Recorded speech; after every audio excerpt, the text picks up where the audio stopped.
What's going on, drinking buddies? Brand new podcast coming right at you in just a moment. But before that, you know what time it is. Time for a word for our sponsors. Those fine folks that bring you this podcast, every fucking week. First and foremost, we were brought to you by the video versions of It Now We Drink. The video versions are available on Vimeo, on demand, for 99 cents an episode or $6.99 a month to get you all 61 episodes that are currently available. Unlimited streaming. Added bonus to the video episodes, no ads. You get right into the action, full HD. Some of them have some nudity. There's far less editing on the video versions. And some things just have to be experienced with your eyes, not just your ears. So check them out today at www.anwd.net/videos. Once again, that is www.anwd.net/videos. It's 2:30 in the morning. I almost forgot the URL. Because time doesn't matter anymore, guys. Time doesn't matter. Yeah, it's 2:30 in the morning. Doesn't matter. It's not even close to my bedtime yet. Don't matter. We are also brought to you this week by, once again, another one of my projects. I have been streaming on Twitch. I've been building the stream, and we're doing all sorts of stuff throughout the week. So come check out the stream, play some games with me and my friends, bullshit with us in chat, and do me a huge, huge solid. If you have Amazon Prime, sign up for your free Twitch Prime account, which gives you one free subscription a month, and do me a really big solid. Throw me that sub. Costs you nothing but about 5 minutes of your time, and it makes me a little money. It's really that simple. I appreciate the hell out of you for it. So check out the Twitch stream at twitch.tv/MattFNSlayer. Once again, that is twitch.tv/MattFNSlayer. Links are in the show description as well. We are also brought to you by one of our old school sponsors of the show, our friends at Vinyl Me Please. Vinyl Me Please is the Record of the Month Club, the best damn Record of the Month Club. In fact, Vinyl Me Please features one album that is essential to the modern vinyl collection. Each record is pressed exclusively for Vinyl Me Please, has features you can't get anywhere else. Things like bonus tracks, inserts, color variants, and come packaged with a 12x12 album-inspired art print and custom cocktail pairing recipe. Vinyl Me Please has been with the show a long time, and there's a reason for it. I believe in this product. Rad vinyl with features you can't get anywhere else. On top of it, Vinyl Me Please is not like Record of the Month clubs of old. They're month to month, no strings attached. Cancel anytime. So check them out today. Get some awesome vinyl at www.joinvmp.com/ANWD. Once again, that is www.joinvmp.com/ANWD. My guest this week, adult performer Spencer Bradley. Spencer's a newer performer. Honestly, I love that you're listening to this right now. You are missing out by not watching the video version of this episode. Throughout the course of the show, she is very expressive, and there's a lot of very entertaining nonverbal things that happen throughout the show. Not to say the audio that you're listening to right now isn't pretty awesome. It's just something that should be experienced in full video. Just my humble opinion. I'm not just trying to sell video episodes. I swear to you. But Spencer and I talk about everything from the current Black Lives Matter movement, graphic novels, to psychedelic drugs, and all over the place. We're just all over the place. Typical And Now We Drink fashion. Once we're allowed to be in social contact with people again, of course, Spencer will be in studio to do a real deal in-studio show. So in the meantime, sit back, relax, pop a cold one, and enjoy, drinking buddies.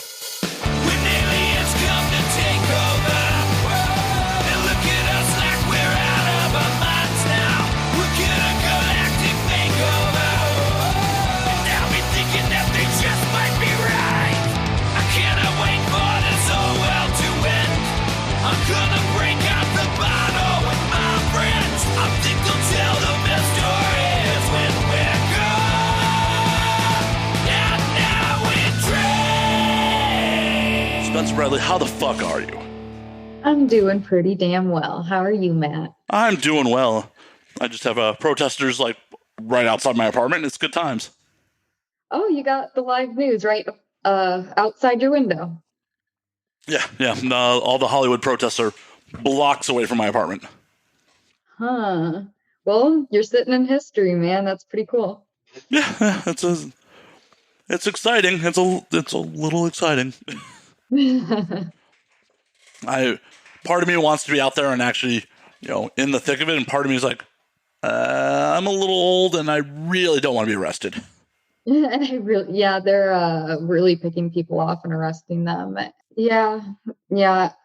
It's a big decision to go or not, because I've been seeing a lot of footage of the cops being the aggressors. And yeah, it's a big decision to decide to go out there and protest. I definitely wouldn't do it alone. I asked some people to go out with me. No one was really going, and totally respect, the decision. There's other ways to support and everything.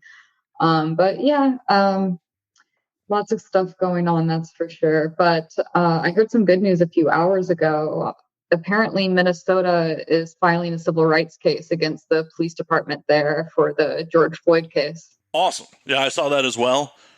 For the audience, because this will air way after the fact, this is being recorded on June 2nd. The world is a crazy place compared to where it was even a week ago. Even a week ago, that's right, yeah.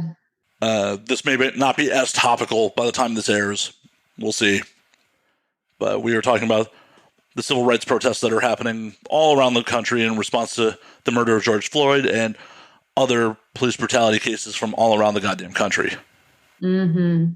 We're witnessing a revolution, that's for sure. It's overdue. So I really, really, really hope we get to see. And it's looking like it. I think the people are going to come out of this the victors. I'm hoping. I'm hoping that we see real fucking change out of this instead of just, there you go, yeah, whatever it takes to placate you in the moment, and then going right back to business as usual. Yes. I hope the intensity I've seen online is really what's been going on in person. I think it is. I just haven't been at the protests myself. I've been staying safe. I live alone, and not that I think anyone's going to come over here. I'm as a single person, I'm not going to go out there alone. Right. Forgot what I was wrong with that. No, there's absolutely nothing wrong with that, because if something were to happen, no one's going to be looking like, where's Spencer? We're... And there's already, there's a few young Black men that the cops have taken off. There's photos of them taking these kids off, and they're saying they're not at the police department and no one can find them. Oh, that's crazy. It's crazy. I really hope we figure out all of that too. The police department in general needs a reform. What I learned was, I didn't know this really, that police departments didn't even exist until after slavery ended. Really? Mm-hmm. Yep. It was basically a whites against blacks thing. So it was inherently racist from the start. But who did law enforcement in urban areas? I know out west there were marshals and sheriffs and all that shit. But who handled law enforcement in the major cities like New York and Chicago and Boston in those days? I wonder. Yeah, I have no idea about the evolution of it, and you'd have to talk to someone way more educated than me. I'm just the Cliff Notes. This is why we have Google. We can find out. But it's nice to talk to you. It's my first time meeting you. Hello. Hello. I know we follow each other on the socials. And I'm sorry to kick this off on a somber note, but it was one of those things where what's going on in the world? I didn't feel it was right to just outright ignore it. Oh, it wouldn't have been right to outright ignore it at all. No, that's been one of the big issues of this, is white people being too silent. It's appropriate right now to start off on a somber note. Yeah. And now let's get into the fun stuff. Yeah. Hopefully. Before the world went absolutely just currently crazy, yeah. What have you been doing with yourself? How have you been spending your quarantine? So with my quarantine and everything, I got really excited about doing my own thing on OnlyFans and stuff. So I've been learning how to market that and do content with that. And I've had a lot of fun interacting with my fans, learning about them, just talking with them, joking with them, doing live shows, and just getting to be me and dance around and be silly and have no fear, because these people are here for me and they actually like me, even when I feel like a big dork, and it feels really fucking cool. So I've just been working on my online work and enjoying it. Nice. And I'm sure they appreciate it more when you're being a big dork. You'd have to ask them. All right, Twitter, get at us. Let me know. Do you appreciate more when Spencer's a big dork? Also, I Googled it real quick. The first police department was in... I can talk. I'm a talk show host who can talk. Let me drink a little. The first police department was established in NYC in 1844, so that's pre-Civil War. Huh. And then we have other cities still follow suit. New Orleans and Cincinnati in 1852, Boston and Philadelphia in 1854, Chicago and Milwaukee in 1855, which is all pre-Civil War. And so these are all like... maybe it's all southern police departments? Because those are all northern cities. Yeah. I don't know. I mean, it's still... You figure the country's been around since the late 1700s, that there weren't police departments till 70 years after the country was established. That's still crazy. Yeah, that is. I wonder what was the first thing that happened where people were like, we might want someone watching our backs.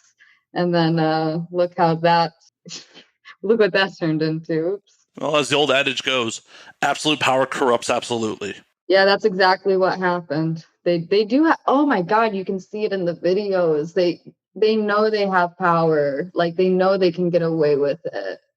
Like, it's crazy to witness. It is. I mean, the fact that George Floyd was murdered in broad daylight and the officer who was perpetrating the murder was about as casual as... I don't even know, like, he was just like so nonchalant about it. He's just like, yeah, murdering a dude. What's up? Got my hands in my pockets. I know you're filming me. It's okay. I wouldn't even be that nonchalant if someone was filming me on the street doing nothing. Right. Like, if someone whipped out a cell phone camera and just started filming me, I'd be like, whoa, why are you filming me? Like, not just chilling. So far. Yeah. Haunting images. It is. Sorry. Didn't mean to get back on this. No, like, it's an appropriate topic right now because we're trying to get people more aware of injustices. Definitely. And people it needs a signal boost. And normally I avoid this shit. Like, I avoid talking about it because it's unpleasant, and I'm trying to have a fun show. I'm trying to have, a place where people can be distracted and have some laughs and not talk about, the tragedies of the fucking world, but it's what's going on in the world. I mean, it is really just absolutely front and center right now. It's been more than enough. It's pretty crazy. But I'm going to make a horrible segue and go back to what you've been doing. Okay. So what else I've been doing besides the OnlyFans stuff and having fun with my fans? I did move into a new place. I was somewhere else in Vegas. Now I'm in a slightly better apartment. And yeah, so that was interesting, moving in the middle of a pandemic, thinking, where am I going to get boxes? How am I going to find a moving company? It was all a lot simpler once I actually started doing it. But because I had already planned on moving before the pandemic, and then businesses started closing as I was moving. And yeah, so that was a lot. And then I didn't move to Vegas with a lot. So I drove here from Indiana to Las Vegas in my little four-cylinder putt-putt. Like, anything I could fit in there. I had an air mattress, clothes, art stuff.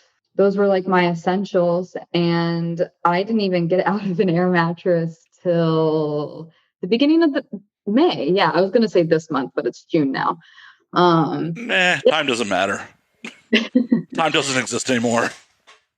So since the quarantine and everything, time stopped existing since quarantine. And I got a futon and a TV stand. And I finally got some furniture since I was spending a lot more time indoors. Because before then, I was spending like half my time in LA.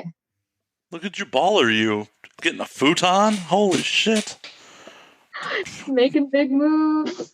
Huge. I could so have a guest if I wanted to. Go down for the futon. I know. Oh my God. Go to bed. Oh my God. Wow. How did you get to be this successful and rich? How? You're so new in the industry.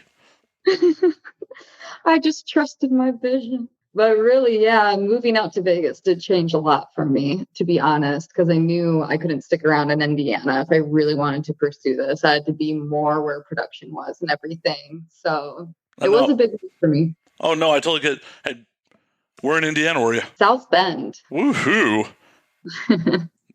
Oh, you in the morning? I'm just fucking up jokes. God, why am I spacing on the Amish? There we go. Just you and the Amish. The Irish. Well, you have the Fighting Irish and the Amish. I know South Bend, you got like places to hitch horses at banks and shit. I haven't seen a horse in a while. They are around, more outside and stuff. Yeah. Northern Indiana, there's the Amish, along with the Fighting Irish, cornfields, soybean fields.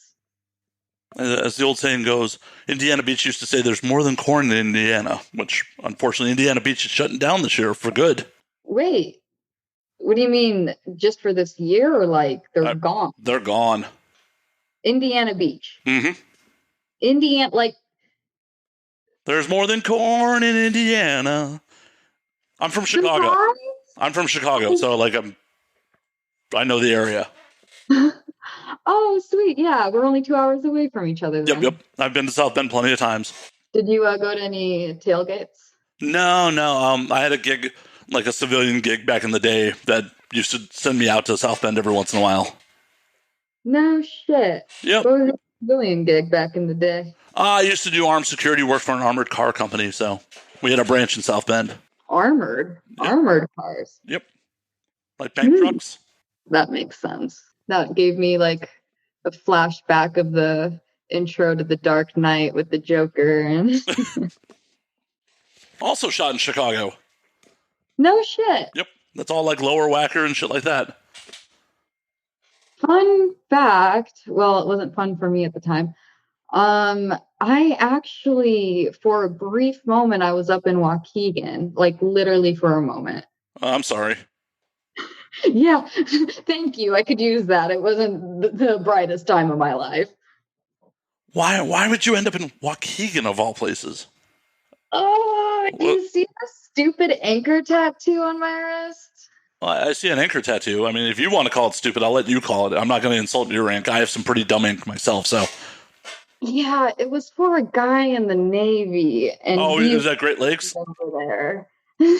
Yeah, it was a stupid tattoo, and we were together, and I ended up going off to college and leaving him there anyway, so whatever. So was this a high school sweetheart, like before he went off into the Navy, or?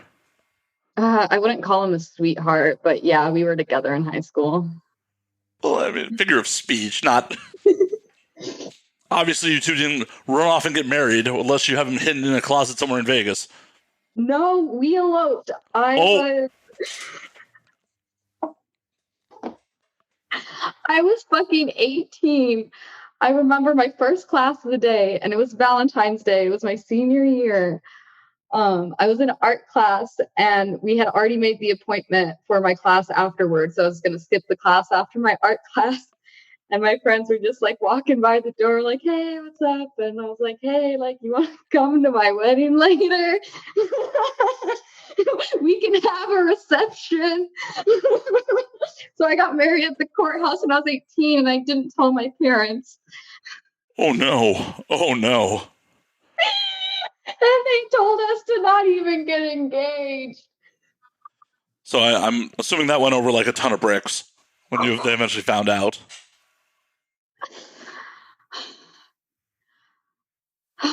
I mean, it wasn't explosive, but they weren't happy, no. Did you eventually get legally divorced, or are you still legally married to him? Oh, fuck yeah. It didn't take that long to get divorced. You'd be amazed how many people are still like on paper married to like crazy old spouses in this business. No, like they're not even... They're like not together, but like, still on paper married because they just don't, for whatever reason, legally get divorced. I don't know. That's a confused face. I don't know. I've never been married. Not once. Engaged one time. Never married. So I don't know why people are slow to pull the trigger on that shit, but it seems to be a commonplace. Huh. Maybe taxes? I mean, it could be taxes. It could be like, oh, hey, we didn't get a prenup and both of us have some assets and, Yo, that would suck. Like, imagine getting another partner. Like, marriage isn't that big of a deal to me. I mean, I got fucking eloped when I was 18, for God's sakes. How seriously do you think I ever took it? Oh, but what if you were with someone and it was really important for them? Like, I want to get married. And you're like, oh, I never told you this, but. by the by, I'm still legally married to that person who probably hates me. Sorry. That person you can watch me having sex with on the internet. Yeah. Probably not a great scene. Lord have mercy. So is that the only marriage? You got another one under your belt? Another 2, 3? Not yet. Oh, not yet. Exactly. Not yet. The first one was for love, so the second one's got to be for money. Hell yeah. You gonna get a second futon out of it? I mean, I'm hoping to get at least like 2 more. Roll through Spencer's place, just nothing but futons. I'm going to take a picture of all my futons just to flex on everyone on Twitter. You should. You should even take that to IG. Just be like, look at this futon. Look at the futons. Who's the next big influencer? Spencer Bradley. Right. And her glorious futons. You guys want to have an adult sleepover on my futons? You gotta be careful with those. I had a futon back in the day and I definitely broke the fucking frame having sex, so. And nothing like just a fucking boonk, like collapsed in the middle, mid-fuck. Were you both okay? Yeah, we were fine, but it was still like, creak, creak, creak. Are you okay? Okay, I'm okay. Like, moment of shock. And because I was a scumbag teenager, I never really fully fixed the frame. I just kind of jury-rigged it back together, and it would occasionally just pop in the middle again. Naturally. And then I bet you love that shit too, especially when you're around friends and it'd pop out and you'd be like, I fucked that up, fucking. Yeah. There was definitely that brag a couple times. But there was also the time that one of my friends grabbed a fucking Klondike bar out of my freezer and got chased through my apartment by another friend. Like, what would you do for a Klondike bar? And dove onto my bed and just, like, thanks, guys. Thanks. Fucking jagoffs. Did they break it? I mean, they broke it temporarily. I had to rig it back together again. But it's like, no one's having sex here, and it's over a fucking Klondike bar. You know, at least you know how to rig things. Yeah, I mean, it wasn't rocket science. It was just like, there was a pin that went into the frame that, dislodged. It kept the frame upright. So you had to kind of get in there and rig it back in. Okay, so I should probably never do content on my futon. Well, is it a wooden frame or a metal frame? It looks metal. You should be fine. This was like a wooden frame, so. I remember those. They always seem to have like the thinnest cushions on them. I mean, the futon itself was fine. Eventually it became I just slept on a futon on the floor. Because it didn't have any.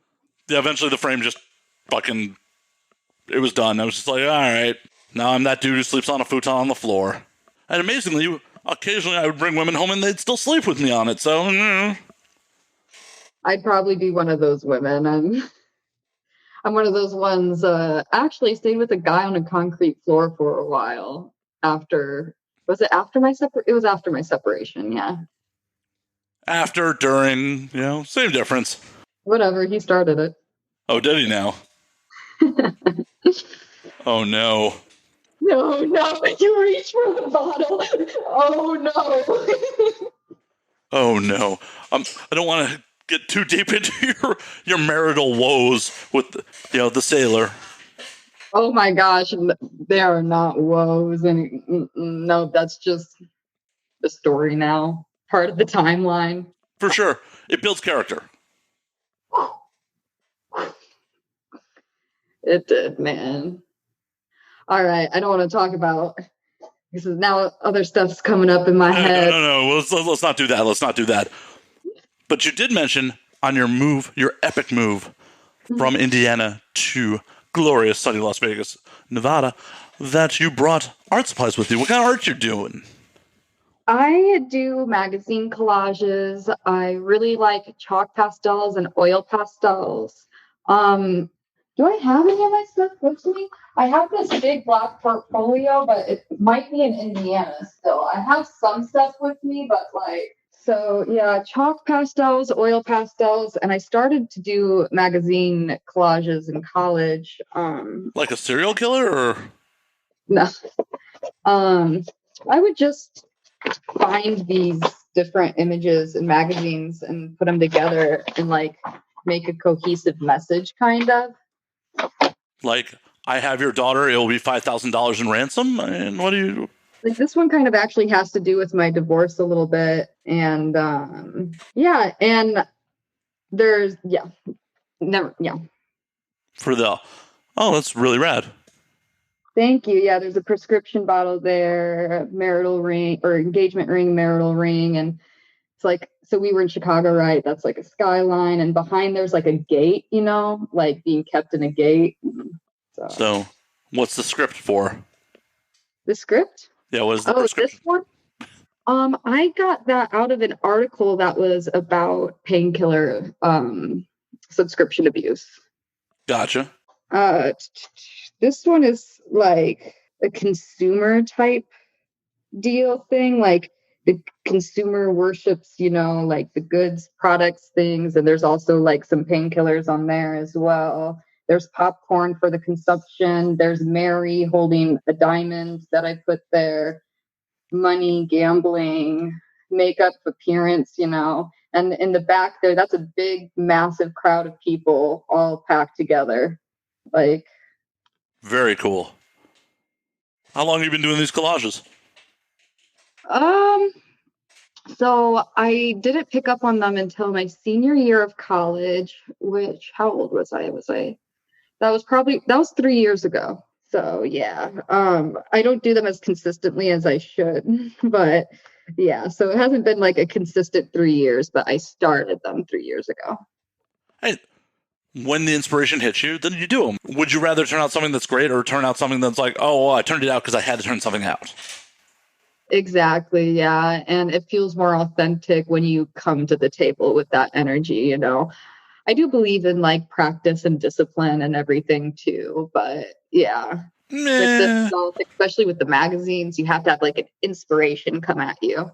You plan to continue doing that, like perhaps sell your art at some point, transition to doing more and more of it?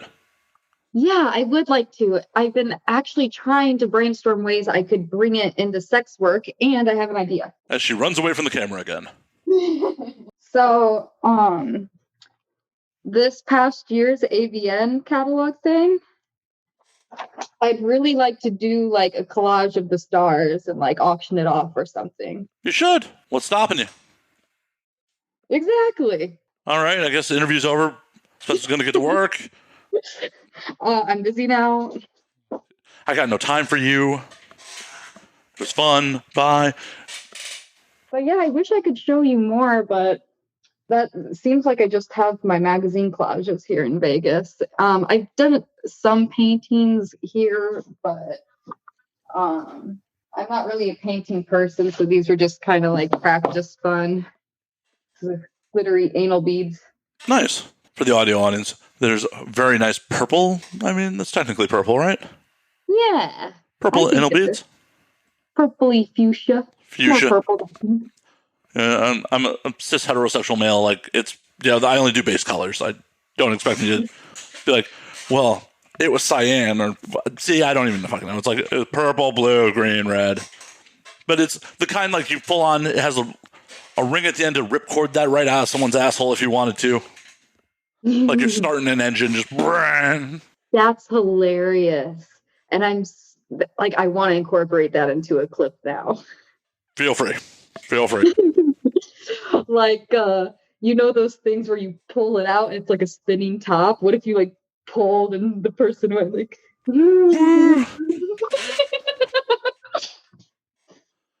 Oh, if you could get like one of those kid like merry-go-round little things that you spin on, you set them up on that. And then you rip, and then they actually spin. I've apparently broken Spencer. Like her camera went out of focus. Like she was. Oh, God damn. I'm picturing that like at a park in the middle of the daytime. That's a crime. We don't encourage those things. But if you happen to get away with it, more power to you.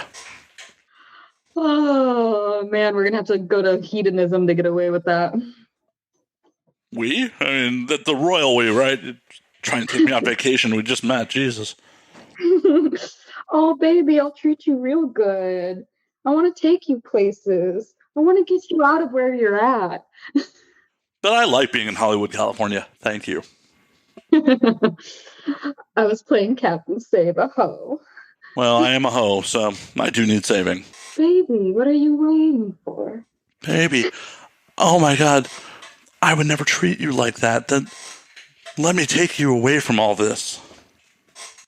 The funny thing is what they really mean is like, come be my puppet, please. Come run away from all this financial freedom and freedom of schedule and just come be my slave, please. Right. Let me control your life. Let me be overbearing and control who you can hang out with, who I'm okay with you spending time with, who I'm not cool with you spending time with. I don't care the history of your friendships or anything like that. If I don't like that person, nah, you're not hanging with them anymore. I've not had to experience that in so long. I've been single since 19. Well, I'm glad you haven't, because that is the worst. And unfortunately, it's one of those things you see being around the biz long enough is, especially a lot of times you'll see mainstream entertainers roll through and act as Captain Save-A-Ho and then not be able to handle when the performer's like, I got to go back to work. I have my own career. And they're just like, their ego just can't handle the sex work. It's like, but. It's like, bro, you only signed up because you're a sex worker. And that was the ego too. Right. Mm-hmm. It was all ego all around. The story is old as time. It's sad, and it makes for a horrible cycle because it's like you have performers who are like, I want nothing to do with civilian dudes because they've had that bad experience. And then they get involved with the wrong people because they're in the industry. Because, like, well, they at least get me. It's like, but they weren't a good fit. Yeah, that's what it comes down to. And it is difficult to find that in the industry. Yeah. It's a very limited dating pool. And yeah, so when people ask about my dating life and everything with this, I don't really have much to say because I never really had a dating life before. So it's just like natural. It's great. I don't feel a difference. I'm getting more action, actually. This is a better option for me. Awesome. And as long as you're happy with it, that's all that fucking matters. I really am. I'm so happy. I mean, yeah, I'm really happy. Fuck yeah. I mean, that's all there really is to pursue in life is pursuit of happiness. Because at the end of the day, not everything's going to be perfect. It's not something you can maintain 24/7. But the pursuit of it is what's fucking important. I like that you said that. I think that put it in a different perspective for me. Because even now when I'm not feeling my best, like, it's like, okay, well, I could choose to go after what would, even if I don't feel good now, I can feel to go towards it. Thank you. Wow, you rock. I try. Well, and if everything was fucking sunny and beautiful 24/7, you would never appreciate the really good things. You can't have highs with no lows. Yeah. It makes you appreciate the good things all that much more when you have to, earn them, struggle for them a little bit, have the peaks and valleys. At least in my life experience. Yeah. Yeah. I mean, it helps on normal days too, just all around having the lows do help. They teach you lessons. They keep you going through your average days. Yeah, 100%. Especially when you acknowledge that, like, this too will pass. Nothing's permanent. That's right. I mean, except maybe a tattoo that says nothing is permanent. No, you could still laser that off if you really wanted to. Or, I mean, if you really wanted to go crazy, you could take a bunch of drugs and bandsaw off your arm if you really wanted to get rid of it. If you're, like, hardcore about it. Yeah. I am not. I've never had a tattoo removed. I have no real intentions to. I have a couple bad ones. Oh my goodness. Do you ever want to get your bad ones covered up or anything? Nah. I mean, it's just kind of what it is at this point. Right. That's how I feel about the one on my hip. I have a one love tattoo, and I wish the lines underneath it were like asymmetrical, but it looks like a hot dog. I got asked if it's a mustache, but I wouldn't change it. I would get the anchor covered up though, because that makes me feel like not me. So what's stopping you? Modeling.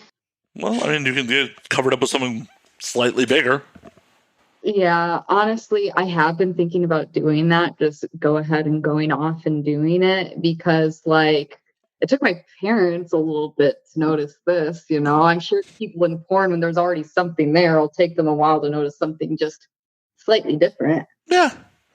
And we're not in the day and age where, like, oh my God, you're not going to get work because you have some tattoos.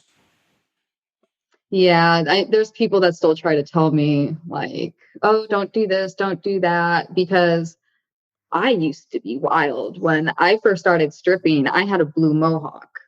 Like, I used to do whatever I wanted with my hair, whatever I wanted. And then I got into modeling, and I already had like this growing out brown hair. I was just going through like a time of feeling really dumpy about myself for like a few years.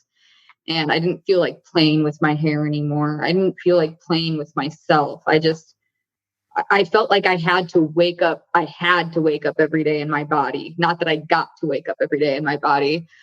And that's kind of where I was at a little bit when I entered porn. And now I'm feeling better. I'm a spot where I'm like wanting to do different things. I'm feeling like I can't. And that's a huge bummer for me right now. But you can. You just got to use wigs. Yeah. Before, I'm no longer working with this person, but I was like, I want to shave my head off and just do wigs all the time. Like, I really felt in my core, like, yeah, that's what I want to do. That's my next step. I'm going to shave my head and do wigs all the time. Hard no. And, you just get fear instilled in you. And this is my full-time thing. So when I get scared, it's just, it's hard to be more me, which but sucks. At the end of the day, it's your body and it's hair. It'll grow back. Mm-hmm. It's temporary. Worst comes to worst, like you shave your head, you put on some wigs, and if it doesn't resonate with the fans or people that are booking, you're like, okay, that was a failed experiment. Right. I see other people changing their looks, and they didn't lose fans over it. You know what I mean? I'm pretty sure my fans weren't like, oh, that sexy groundhog colored hair. I'm sure that wasn't the selling point. You know what I mean? I'm sure it was like my smile or my eyes or something, which my hair is not going to change that much. Well, they were actually more concerned if winter was going to last another 6 weeks or not.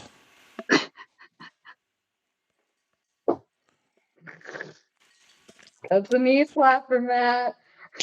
I feel like you're mocking me at the moment. You're the one who said groundhog colored hair. I just went with it. I'm so sorry. That's a genuine sorry.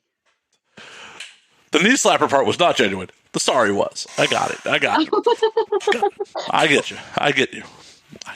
I see how it is. I'm the worst person ever. Nah. I've been around a while. I've met a lot worse. Ooh. Never mind. I won't ask you to share. Well, I also don't know you all that well. You could be the worst. You could be. You could be like being completely honest with me, like, Matt, I am the absolute worst person. The worst. And I'm like, oh, she's being funny. And then, 1 year down the road, be like, oh my God, she was absolutely right. She is the worst. You see me like in the 2020 history book with my own chapter, and you're like, she was evil. Well, if you were successful in evil, sign me up. I mean, I don't know. Evil's looking like the losing team right now. Well, then they're not successful. Oh man, it's getting a little hot in here. I'm losing my mind. Well, that makes for good content, thankfully. Oh, I'm so hot right now. We're not that kind of show. Welcome to Matt Slater's podcast After Dark. Welcome to the After Dark. We're just, It's whispering exclusively. I know, this is great audio content. Just whispering in your ear holes. Just talking all sensually and... If I had that in my ears, I would feel like a fucking mosquito was in there. Thanks. Thank you. Ouch. Trying to give the woman a sexy voice, and she's just like, I feel like there's an insect in my ear that's trying to suck my blood out of my skin. Wow, you are the worst. Thanks, Spencer.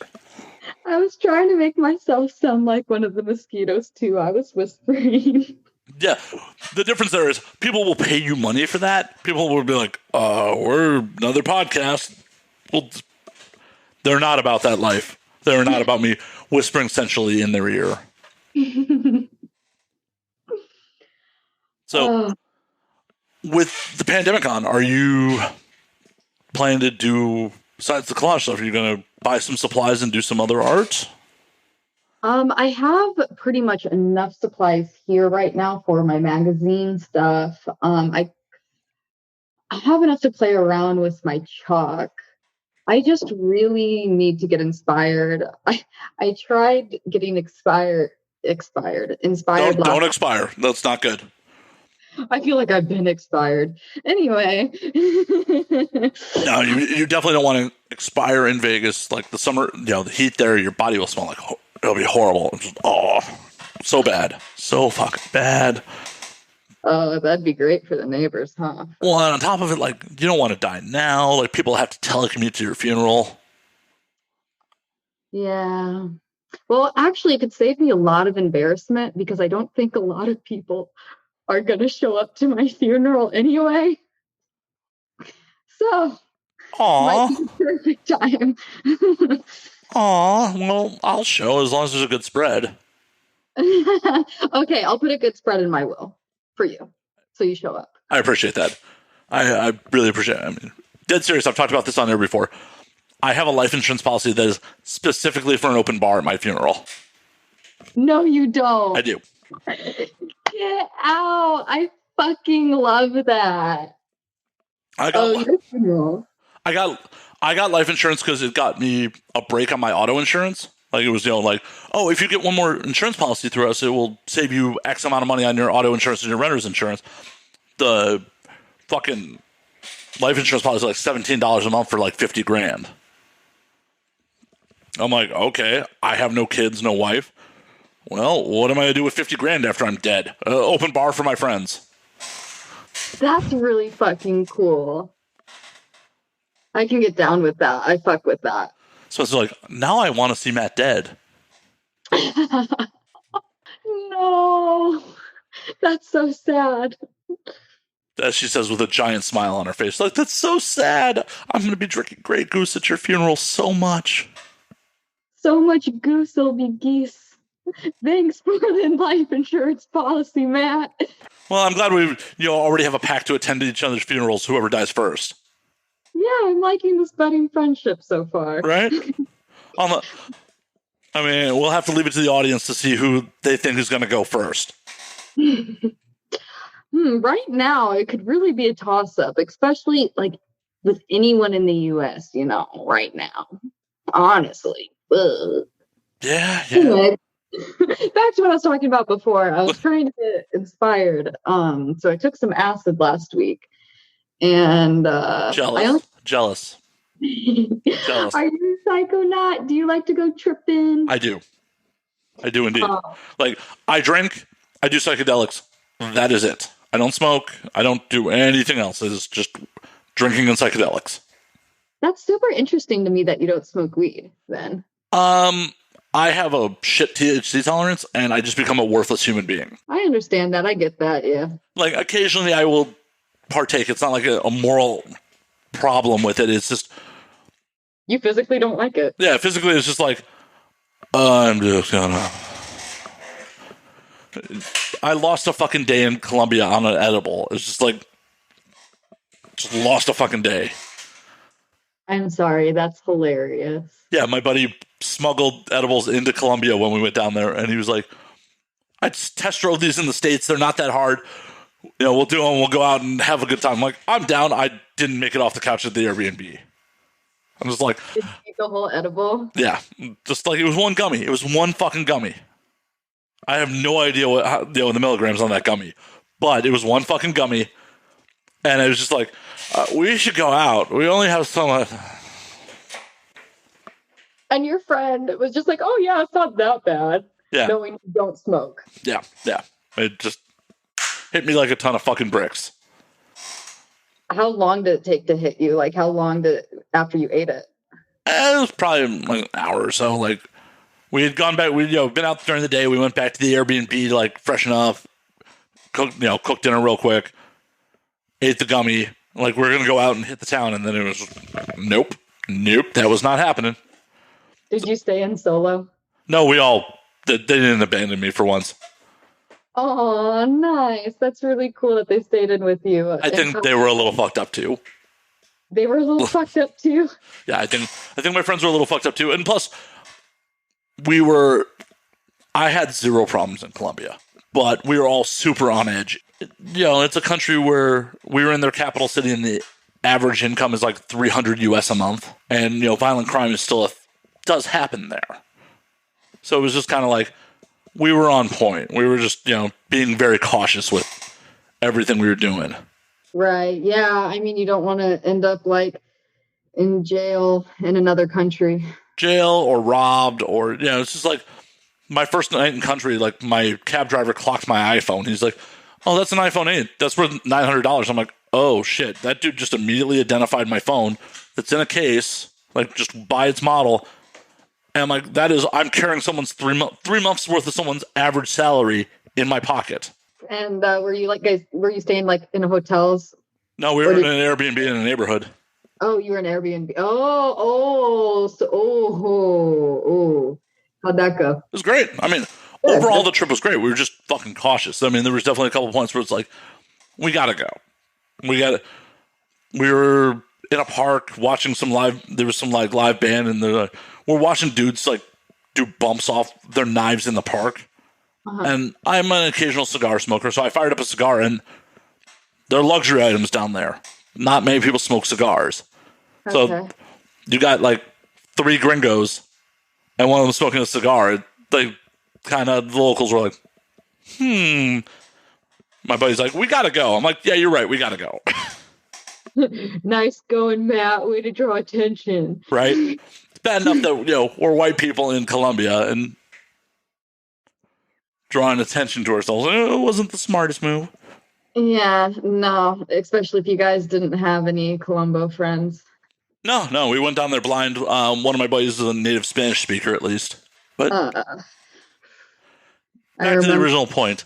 Yeah, THC and I it never ends well.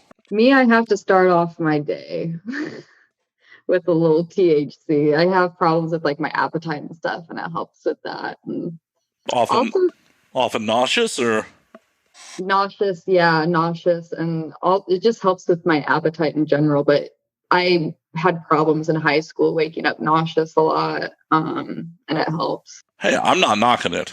If it makes you happy, go for it. Just not for me. Right now, I just bought my first rig ever to smoke wax out of. Wow, that looks like something out of fucking science fiction. Like, there's so many chambers. Right? And look at this little topper thing. So you put this on top to trap the smoke in, and look. It's got a little bead in it. Okay, that's ridiculous. For the audio audience, when you pull on this contraption, I don't even know what the rig, there's a little bead in part of it that spins around like it's one of those motorcycles in a cage. Yeah, it just spins and spins and spins. Like, why? I don't know why. I mean, it's awesome, but why? Because it's awesome. As Spencer says, that is the most stoner way possible. It's awesome, dude! Dude, that's awesome! Totally awesome. Totally tubular. And this is my little tool to dig the wax up. He's an elephant. She has an elephant that still has its tusks. No one has harvested it for its ivory. It was a fair trade, ethically sourced elephant. There are such things. No, don't take wild animals out of the wild, y'all. They belong there. I agree. Oh, Tiger King. Did you watch that? Oh, of course, we're in quarantine. We have to talk about Tiger King. I feel like there was an acid story that we just completely skipped over before we got to Tiger King. Oh, there wasn't much. It was old acid because I've been sitting on this shit for over a year because I'm one of those people, like, I'll just sit on my psychedelics for forever sometimes. That's like, a bummer. Because I'll get a strip and then, like, I'll do a few and then I'll just sit on the other half for a while. And this was one of those cases. So it's been over a year and it took 3 hours to kick in. But basically, it was a really light trip. There weren't really even any visuals. I just felt like my sense of humor was resurrected. Like I was so bottom in the pits and I was just laughing my ass off for once, like actually finding shit funny and connecting jokes in my head. And it felt so fucking good. That's all there was to it. I wanted inspiration for art and stuff, but really I think it was just medicinal. That's fucking amazing. That's fucking awesome. Like, that's better than just recreationally, tripping. If you were having problems finding fucking humor in things and finding your voice for laughter, and you found that again, that is fucking awesome. Thank you. I can hear that in your voice, that like you know exactly the vibes I'm talking about. I do. I'm unfortunately sitting on like a little bit of mushrooms sitting in my room. It's a little. Someone else who lives in Vegas was supposed to come by with some more mushrooms, but she hasn't. That reminds me, I need to text her and like angrily, like, you said you were bringing me mushrooms, woman. Oh, wait, are you Vegas based? No, I'm LA. Oh, yeah. We were talking about the protests earlier. I was about to say, hook me up. No, apparently her connect's in LA, so it's just like she was going to roll through to get mushrooms and then drop me off some on her way back to Vegas. Oh. No, I was Vegas based for a couple of years, but I moved to LA like almost 6 years ago at this point. What influenced that decision? Me and Vegas never really saw eye to eye. Like, at that point, like, the rent's much more affordable. I definitely missed my rent. Holy fuck, I missed my Vegas rent. Like, I was living in Summerlin. Like, I was right at, like, Buffalo and Lake Mead. Okay. And I was paying under $1,000 for a 2-bedroom, 2-bath place. How long ago was that? I left Vegas in 2014, 2013 is when I had that apartment, so. That's a good fucking price. Yeah. No, it was great. But I also found Vegas was a rough town to meet new people in. Like, I moved there in 2011, and I left in 2014, and in that time, I don't think I maybe met a handful of people that weren't in industry. Yeah. And like, I feel it's a good thing to have a balance between, your social circles. You gotta definitely have some friends that are in the industry that know what's up, but you definitely gotta have some civilian friends. I definitely agree. A lot of my friends, because before I got into this, like, are strippers and everything, too. So I'm, for the most part, like, a lot of my friends are sex industry. But like different parts of the sex industry, they're not all porn people. Right. No, I totally get that. But I don't know. For me, I felt like I needed to have some friends that were completely civilians. So like, I have a couple friends that still live in Vegas. Like, one of them works for Lowe's. Like, he's a good dude. Like, it's nice to be able to like go grab a beer or grab a drink and, not have to talk about, what we all have in common, which is sex work and the biz to some degree or another. Yeah, you do have me reminiscing in my head right now, some old hometown, friends and stuff. Yeah. But I definitely do have a few hometown friends. But I was kind of going way back in my head. Okay, sorry. It's all good. It's all good. I mean, hopefully they're fond memories. They are. Good. The ones I was just thinking of. Good. Yeah. Good. But I feel it's important to have that balance. Like, you can't be Spencer Bradley 24/7. You gotta sometimes be, legal name, real life, completely just a person. Yes, not performing in any type of way, because it's called a stage name for a reason, because exactly. performer, and I don't want to be performing all the time. Exactly. You got to have some civilian friends that you don't have to be on for. That you can just be like, yo, we're going to go catch a movie and relax and just, don't have to be on. Like, you can roll in through in your schlubby fucking sweatpants, no makeup. Just, chill. That's Go ahead, sorry. I said, that's me. That's all. Like the sweatpants, all that. For the audio audience, she's rather made up at the moment. She is very much camera ready at the moment. Yes, I have makeup on at the moment, but very minimal. She's still camera ready. Don't let her fool you. But all in all, I felt Vegas was a rough town to meet new people, and people were either very cliquish or very flighty. Like, I just felt I have no problems going out to bars and meeting people and making new friends and stuff like that, and Vegas just was rough for that. Yeah, I do miss like hometown vibes and feels. I miss like little dive bars and little diners and stuff like that, and just like shooting the shit with people. And the only thing you have in common is that you're human, and that can just bloom into a really awesome thing because you can laugh at like just the stupidest shit because you're just both relating to being human, and there's nothing more than that. For sure, and that's fucking important. Super fucking important to be able to do that. I didn't find that in Vegas. I've been lonely, but it's hard not to blame it on the pandemic too. For sure. 100%. I mean, this is an isolating time for fucking everyone. Yeah, it is. Have you been dealing? And I've been dealing. Thankfully, this is a good social outlet for me, so I get to bullshit with people at least once a week on camera and get to do this and get to meet new people. So this is fun for me. Like, this is a good social outlet. On top of that, I Twitch stream, so I'm interacting with random people while I play video games. How do Twitch streams work? I've been so curious. Like, how do people make livings off Twitch? Well, they do it better than I do. And it's just, it's like me. I refer to it as like nerdy camming because it's really the same thing. You're providing entertainment, but a lot of the same principles. You got to be on a schedule. You got people got to know when they can log in to see you. You got to interact with your fan base. So it's like I'm camming, but I'm playing video games to get naked for people. Like, I have to cater to their whims. Like, oh, hey, we want to see you play this character or do this thing in the game. Oh, okay, you're paying. I'll do it.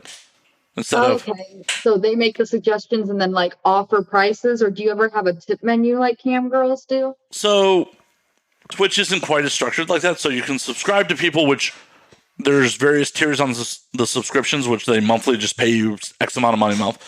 Then they could tip you, something called bits, which are worth about a penny a bit. Hey, tokens are only like 5 cents. I mean, it's not like it's that much less. Oh, okay. An MFC token, I think, is worth 5 cents. So, So they can tip you bits for like to encourage your play or just to give you bits, and then you can set up a donation button where they can just be like, "We PayPal you money. Here you go." Oh, that's really cool. Yeah, it wasn't something I was doing in any frequency before the pandemic, but I have so much goddamn free time now. Oh, no shit. So were you like a Twitch watcher before and you're like, oh, I'll do my own stream and just see how it goes? So the way that came about, I'm fairly sure I've talked about this, but so I had a Twitch account and occasionally I'd watch stuff, and I tried streaming like 3 years ago and like no one was engaging, so I just kind of like, whatever. When the pandemic hit, Twitch made a deal with SoundCloud that if you had a pro SoundCloud account, you automatically got bumped to affiliate status with Twitch, which you have to become an affiliate before you can even earn money with Twitch. Okay. I have a SoundCloud Pro account literally just to have a player on my website for this podcast. Like, I don't promote anything on SoundCloud. All my content is there just so when you go to andnowwedrink.com, there is the embedded SoundCloud player so you can play the episodes from the website. Yeah, just so more people have another place to stream your stuff, right? Right. So because I had the SoundCloud Pro account, they bumped me to affiliate immediately when I signed up for it. And I went, okay, well, I have all this free time. I was going to probably be playing a bunch of video games in my downtime anyways. Might as well try to make some money at it. And so I've become a nerdy cam girl for the last, 2 months. They're all going on 3. Also, it sounds like you're enjoying it. Oh, no, it's a good time. Is super discouraging sometimes when like, oh, you're playing for hours and there's 2 people in your chat room and they're not even chatting. They're just watching you silently. I understand that. And I'm sure cam girls have the same experience. 100%. Yeah. And I'm sure it is so much more disheartening. Like, I'm getting naked and and y'all ain't even saying shit. Like, I'm asking questions and like, moving my butt. Are you not entertained? Exactly. I'm like, yo, what character do you want me to play? Look at, I'm just calling shit out and people are just like, crickets in chat. And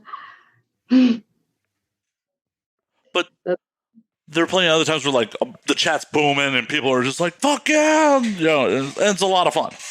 Or I'm playing with a couple other friends that also stream, so like the 4 of us are all on various streams, like just talking shit to each other while we play. It's fun. Oh, that's really cool. It's so funny how the internet has like its own little communities, and we could all find one when the pandemic hit. I mean, we have to adapt or die is really what it is. A lot of what I did pre-pandemic is, I do production work for other people. So, like, there's no fucking production going on. Yeah, fuck, yeah. Which you probably couldn't tell from my previous lighting on other episodes. Sorry, guys, that I didn't light myself very well. But everyone's there for, my guests, not me. Oh. Hey, everyone. My hair's up in a messy bun, but oh well. Don't let her lie to you. She looks fine. So were you curious how this works? A little. I think she just wanted an excuse to take a hit off of it. Yes. You don't need to. You don't have to excuse your advice. There's no excuse for your vices. Just go for it. Holy shit. I think she has a flamethrower.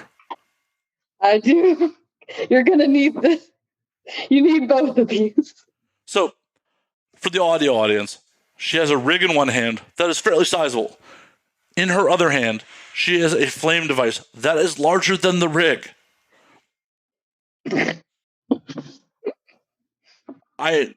Please don't burn your house down on my show. Please don't. So this is some batter. It's a type of wax. And you scoop it up on my little elephant pen. Well, can we do that on camera, maybe? I heard if it's legal in the state you're doing it in, it's cool. Is it legal right now to do it? Should I do it off camera? No, do it on camera. Okay, yay! So, kids, no. Do that shit on camera. I mean, it's perfectly fine. Drug use is... When this shit goes on Vimeo, I will flag it for drug use. It's fine. Holy fuck. And then we're going to hold it here for a while? So, what I am describing is like... This looks like how you would cook crack. I don't know. Just like, she is holding a fucking flamethrower to a piece of glass. Like, I'm almost convinced the glass may melt. Like, she is just going to make a new rig out of what happens after she heats up this glass. I don't know. So I got to hold it here till the glass gets super, super, super hot. Well, obviously, you can't just roll a new rig if the glass isn't fucking liquid. That's how glass blowing works. What happens? Well, I'm just saying, like, when you glass blow, you got to get the glass, super hot before you can manipulate it. Oh, I saw glass blowing once in person. So then you wait a few seconds till it cools. Till it won't burn your lungs on an intake. She is rotating the elephant around the little glass cup. And then she has got her little spinny ball top. I've never seen a guest look so happy. She is taking another hit. So that trapped in all the smoke that was trying to, like, come out, the smoke that didn't get in my lungs, and I got the rest of it. That's what that little thing's for. Ah. Yeah, it's funny. I took my dad to his first weed shop ever when he came out to visit me in Vegas. When did he come out to visit me? In December. And so he got Blue Dream, a vape pen with oil, and I had him hitting the vape pen of Blue Dream. And he likes it. Like my dad always said, he's like, weed was never my thing. It makes me feel stupid. I don't like it. I don't like it. And he gave me the benefit of the doubt in Vegas. I was like, Dad, I will find you a strain that you like. Comes to the weed store with me. I can tell he's a little hesitant, but also like willing and like observative and stuff. And so I'm talking with the lady about like what we need and trying to engage my dad a little bit, but he's observing everything. So I like let him observe and all that. And we get out and we're smoking and we're having some drinks. It's later on in the night. And my dad goes, you know, it's really hard to say this without inserting my nickname into it. You know, blah, blah, blah. You know about that weed shop, the thing about that weed shop? I was like, what, Dad? He was like, there were all types of different people in there. He was like, there's businessmen in there. There was blah, blah, blah. There was like, he just describing all the walks of life he's seen in there. And he goes, and you know what the other thing is? I was like, what, Dad? He was like, and they were all happy. Oh, I was like, yeah, Dad, the weed store's a haven. it is. It is the great, it bridges the divide. Straight up. I'm going to have to ask you off air what the nickname is because I'm really curious. Okay. I mean, Off air. If it's going to be revealing to what your real name is, like don't say it. Slightly. Yeah, I'll ask you off air. I'm personally curious. No need to dox yourself. Okay. I'll tell you after you're done recording. Exactly. But remind me because I am honestly curious. Okay. It's really nothing, honestly. It's more syllables than my first name. Interesting. Well, my first name's literally one syllable. That was a little revealing. Oh well. There's a lot of female names that are one syllable. I would call it more a unisex name. Well, don't dox yourself. What are you doing? What are you doing? What are you doing? Like, you're going to give my audience your address next? What are you doing? Stop that. Oh, JK, everyone. Reality. She actually has one of the micro names where like it's like two names hyphenated. Kaylee Nicole. I think that's actually one of my friends' names. I'm sure it is. From South Bend, Indiana, I would put money on it. It's like Kaylee Nicole Murphy. Oh, Murphy.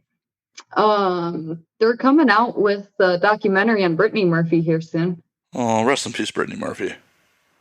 Yeah. They gave her a lot of recognition. I was like young when she was getting popular and stuff, and listening to this podcast about her, it reminded me because I remembered seeing her in all these films, but I was so young, I wasn't like considering this. She was like really an up and coming when she died. Yeah, she only had a handful of leading roles, and they weren't like in major movies. She had a lot of supporting roles in a lot of great movies, but her leading movies were nothing, unfortunately, to write home about. Yeah, weren't they like the Ramen Girl? I want to say is one of them. City Girl, the one with the rich dad, that one. Now I got to IMDb her. Now we got to IMDb Brittany Murphy. Yes. Making me do research. We're both doing it. It's fun. Dude, I miss did you ever have those late nights with your friends in middle school or high school where you would just stay up late doing stupid shit on the internet, like finding stupid shit and like... I'm old enough that there was no internet when I was in middle school, right? Oh, I'm sorry. Thanks. Well, you weren't up to the stupid shit I was then. No, I was up to other stupid shit, like doing stupid shit in real life. Touche. Well, I guess she was the lead in Just Married with Ashton Kutcher. Just Married. I don't remember that one. Holy fuck. She has been dead for over a decade and is still number 115 on IMDb's star meter. That's crazy. Yeah, Britney's got some influence. Okay. Yeah, that's crazy. Like, I have friends that are working mainstream actresses that aren't 115. And dude, you need to tell them that Brittany Murphy is fucking 115. You gotta tell them. How do you think they're gonna react? probably not great. Nothing like telling, a working actress, like, hey, the girl who's been dead for over a decade is more successful than you. Kind of a dick move to say to someone. God, no, just a little bit of a dick move. It is. I mean, she's definitely much more successful than me. My IMDb rating fell into the millions recently, so. IMDb goes into the millions? Oh, it goes deep into the millions. Like, because, believe it or not, you'll get an IMDb credit for doing this. That's awesome. Hey, IMDb, what's up? So I have guests, like, I occasionally look through my guest list and see, like, on previous episodes, I have guests that are in, like, the 7-8 millions on, like, the power rating, IMDb's power rating. I, at least recently, used to be in six figures, but somehow fell down to fucking into the millions. Huh. Has there been any significant change of what you were doing then versus now? No. Oh, never mind. I've rebounded. I'm at 457,000. Oh, that? You really fluctuate, huh? Oh, yeah. No. Like, I'm up 596,000 places this week. I don't know how they judge those metrics. I don't know how they come about them. But yeah. Just seeing, like, because normally I hover around where I'm at now. Like, for the camera, you can maybe see, my phone's over fucking lit. Yeah, I can't see it. It's blown out. Yeah, it's blown out. But, I normally hover around, the 300,000 to 400,000 mark.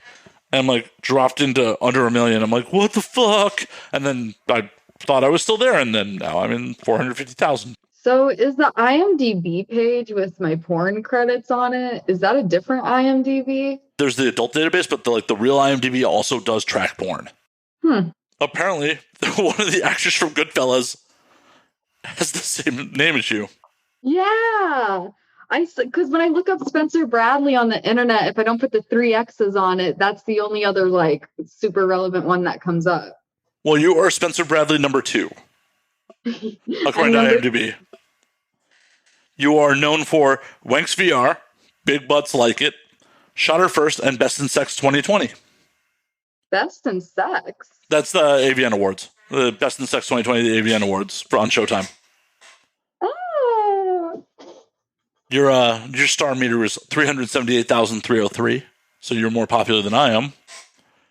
And we have 3 people in common, according to our IMDb networking, which would be Mr. Pete, Xander, and Avella Danger.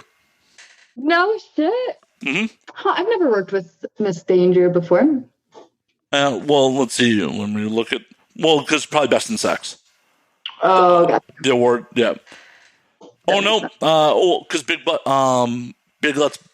Butts Like It Big is a ongoing series. So you were both on the series is why it connects you two. Okay, gotcha. I was about to say, yeah, I have sucked Xander's cock. Haven't been with Bella ever.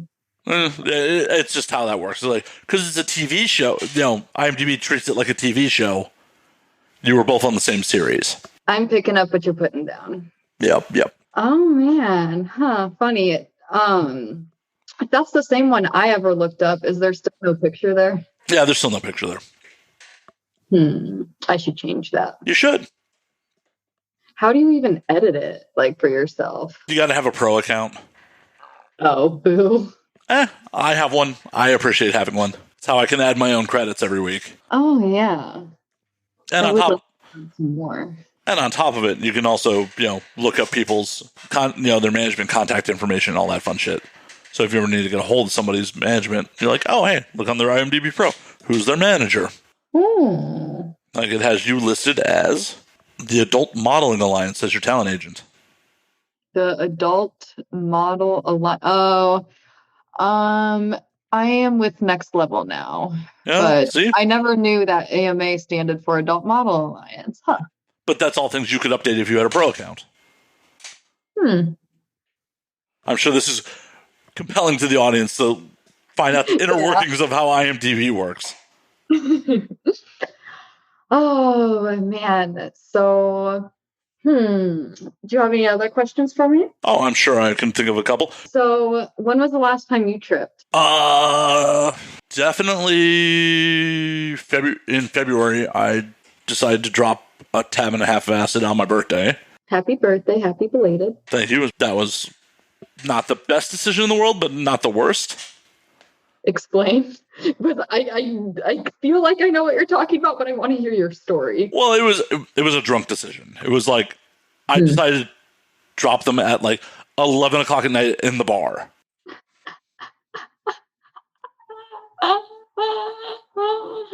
What are we? 21 still?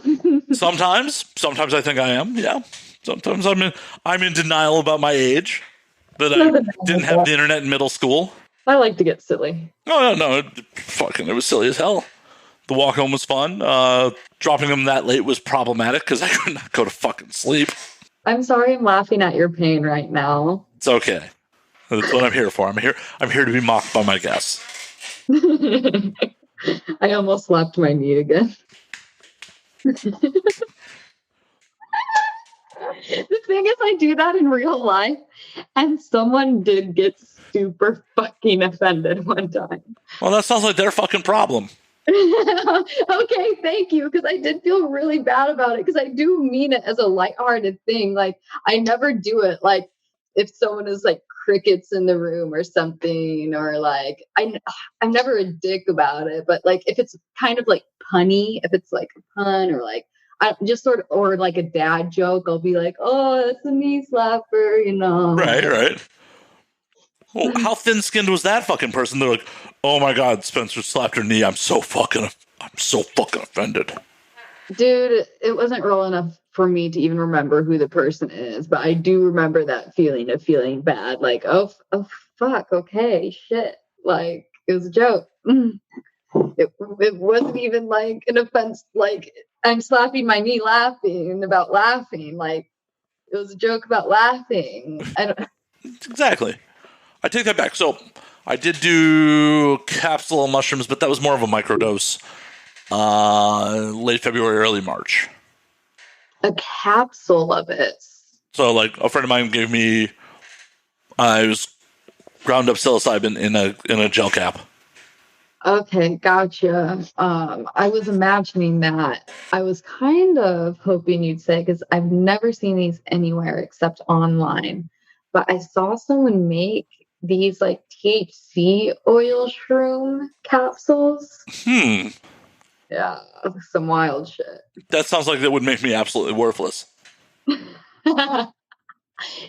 Imagine just like laying there and tripping and not being able to interact or do anything about it. I mean, it might be fun. It also just might be like, oh God, I would really just enjoy this more if I was just tripping.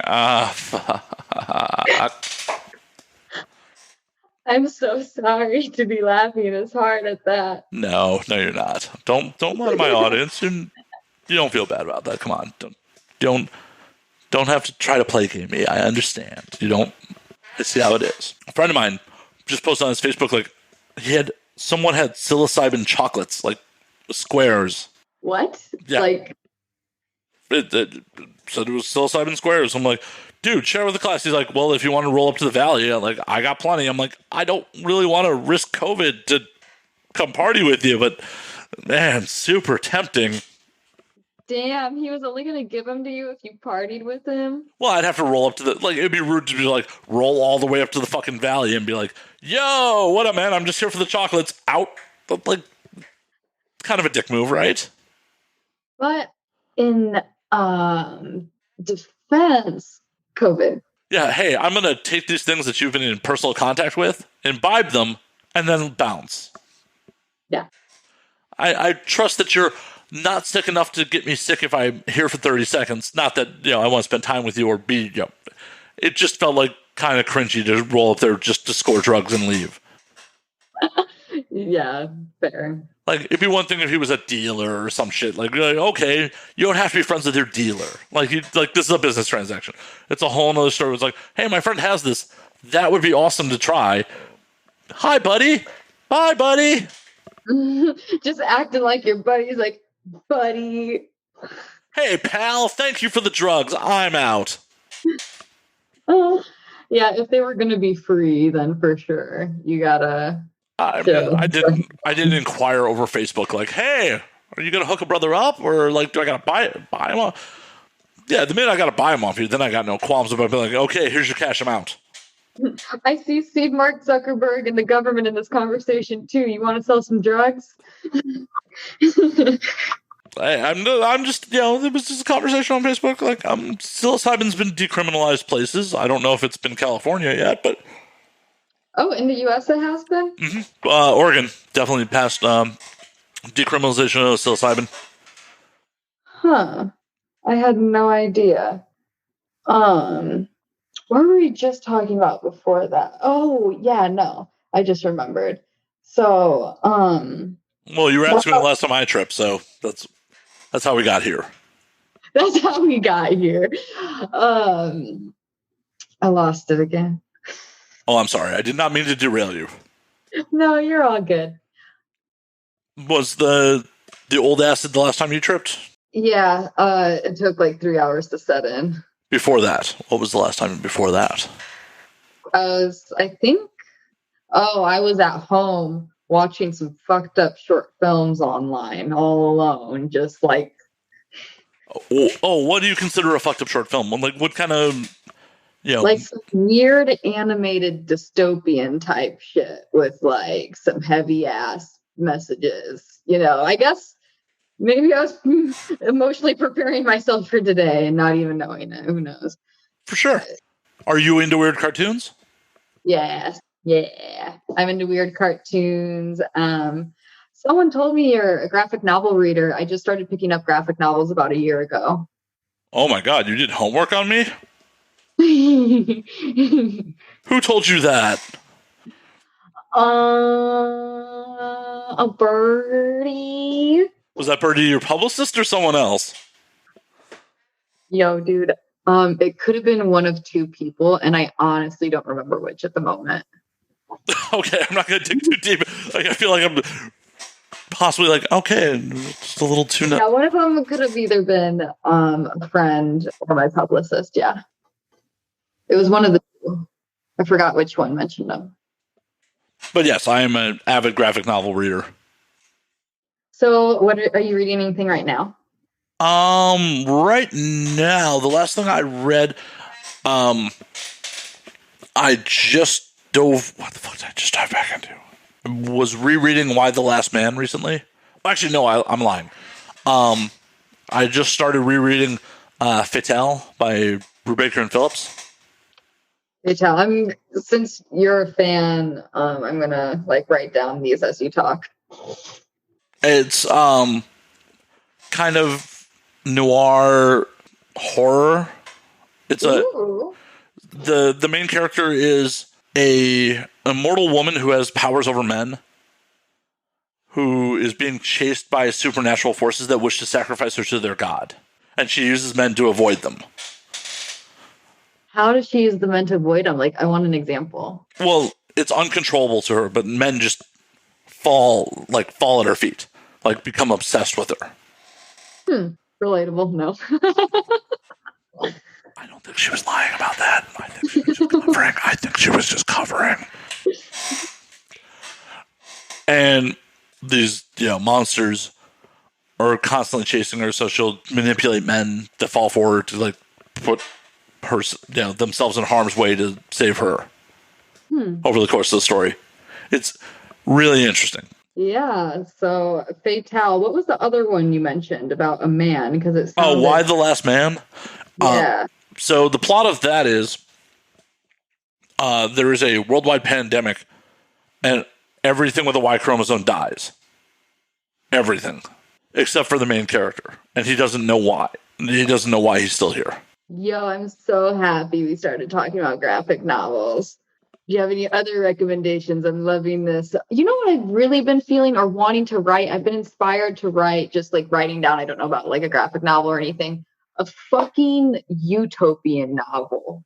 I feel like we need it. Yeah, Utopia. We're pretty far off from Utopia in real life right now. So I feel like Utopia is like the biggest science fiction. It's just not in human nature. Yeah, but you know how people use like horror movies as escapism and stuff? And we're basically in a horror movie right now. Maybe it's just so far fetched. You could begin to like it. Hey, if it's a good distraction for you, I'm not knocking it. Especially if it's a medium that you will enjoy, go for it. Fuck yeah, do it. Oh man. So, what other like have you read Frank Miller's Sin City? Is that is that what they made the movie off of? Mm-hmm. No, I haven't. And I actually did want to ask your opinion about, because when I was younger, I thought about reading it. And I really should have just went for it. But at the time, I don't know why I was fucking parenting myself. Like, oh, I'm not old enough to read that yet. I was picking up Coraline, like way before it was a movie. And Neil Gaiman's Sandman. Oh, yeah. Yeah. And I knew that was like a graphic novel. And one of the librarians were trying to like suggest it to me and stuff. And like, I never got into it. Did you read it? Sandman? Yeah, it was great. And I want to read it. Phenomenal. It's been forever since I've read it. So you do recommend it? 100%. To pick up. Actually, my publicist recommended this comic app to me, and if I can find it there, I'll probably just get it there. Comicsology? Yeah. Yeah, I have a ton of content that I've bought through there. They've gotten so much money from me. I literally bought an iPad a couple years ago just to read comics on. Hint, hint, sponsor. I wish. They're owned by Amazon. They're not going to touch me with a 10-foot pole. Oh, is that because like people like me come on your show? People like you, crazy shit I say sometimes, Fair. I say some controversial shit sometimes. Not afraid of it. There we go. Yeah. But Frank Miller's Sin City, like all 7 parts, are phenomenal. Absolutely phenomenal. Sin City, I have that one written down. Sandman, Why the Last Man, Fatal. Fatale. Like femme fatale. Oh, so there's an E at the end. Yeah. I'm on the second book of the Umbrella Academy right now. Nice. What do you think of the Netflix show? I love the Netflix show. That's what made me pick up the comics. I absolutely, and of course, I get through the first one and I'm like, where am I? But I love getting immersed in the writing behind something. Like that's how I got into David Mitchell, is when I saw Cloud Atlas and I read the book. I was like, oh my God, the book is amazing. Now I need to read more David Mitchell. And yeah, because the movie's not so amazing. They changed so much. Unfortunately, that's like one of the laws of screenwriting with adaptation is you want to, they traditionally preach taking an original property and then making it the writer's own, whoever adapts it.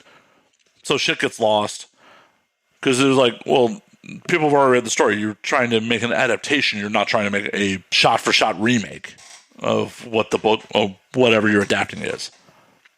Thank you for reminding me that it's an adaptation. I wish that vocabulary was used more when they base stuff off of other stuff. With some things like did you see Zack Snyder's 2008 Watchmen? You've read Watchmen, right? I've definitely heard of Watchmen. But have you read it? I haven't read it. I'm going to write. Is that one I should write down too? Oh yeah, that is graphic novels. Watchmen is Men, E-N? Yep, Watchmen. Yeah, I hear lots of good about that. When Zack Snyder redid it made the movie of it in 2008, he was fairly faithful to the source material, but he changed the ending and he made it more violent than the original comic was. The Scream? Mm-hmm. Why do you do that? Zack Snyder.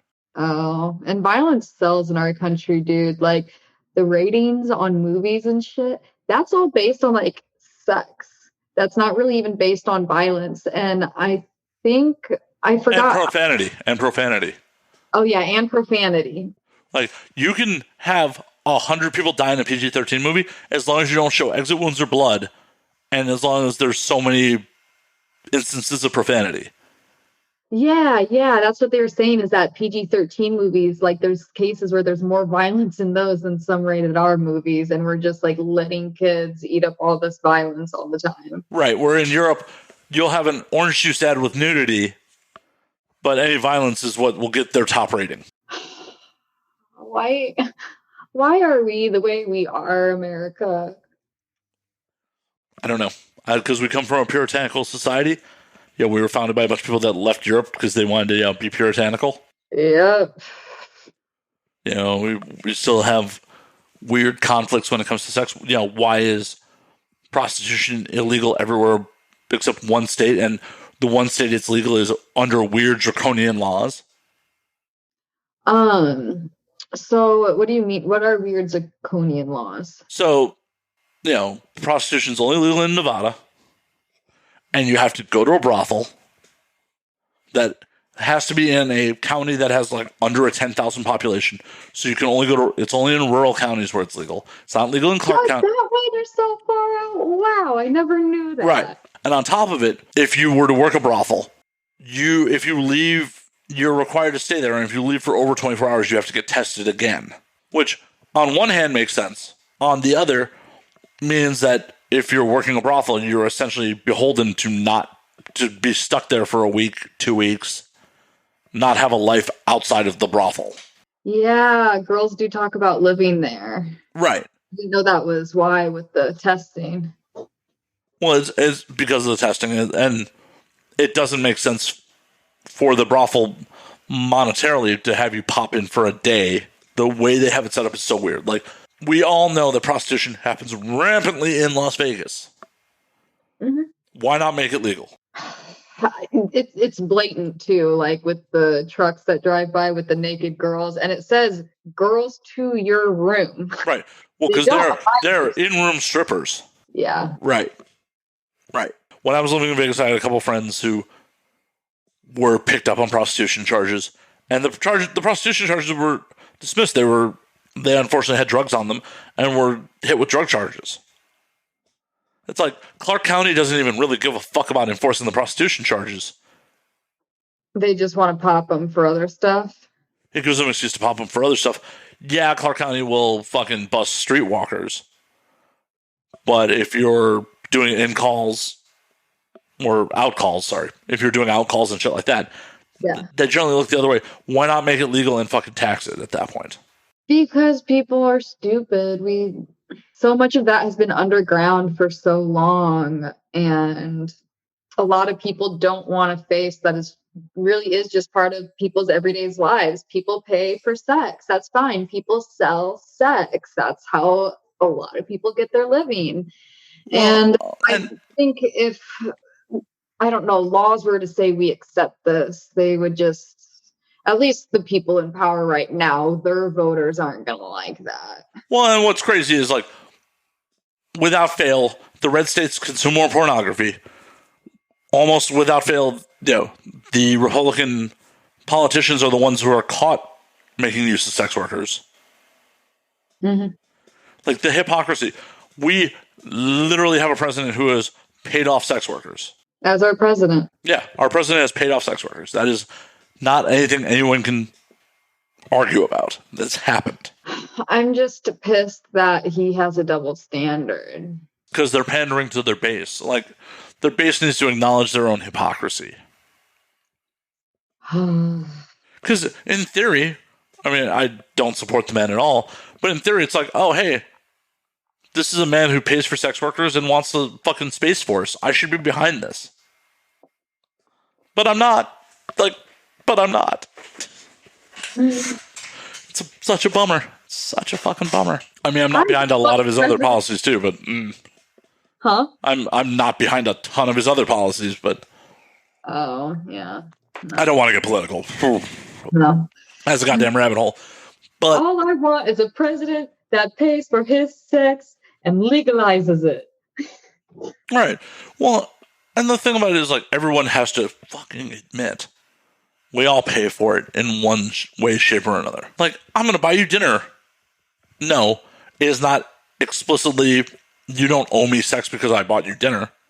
But they see it that way, but they don't see it as in like they see it as a process and not them exchanging anything. And that's also the problem, because it is an exchange, like emotionally and physically too, if you do just like at the bottom line of it, so if you're just being expectant of someone, that's not an exchange. It's weird to me how a lot of straights operate.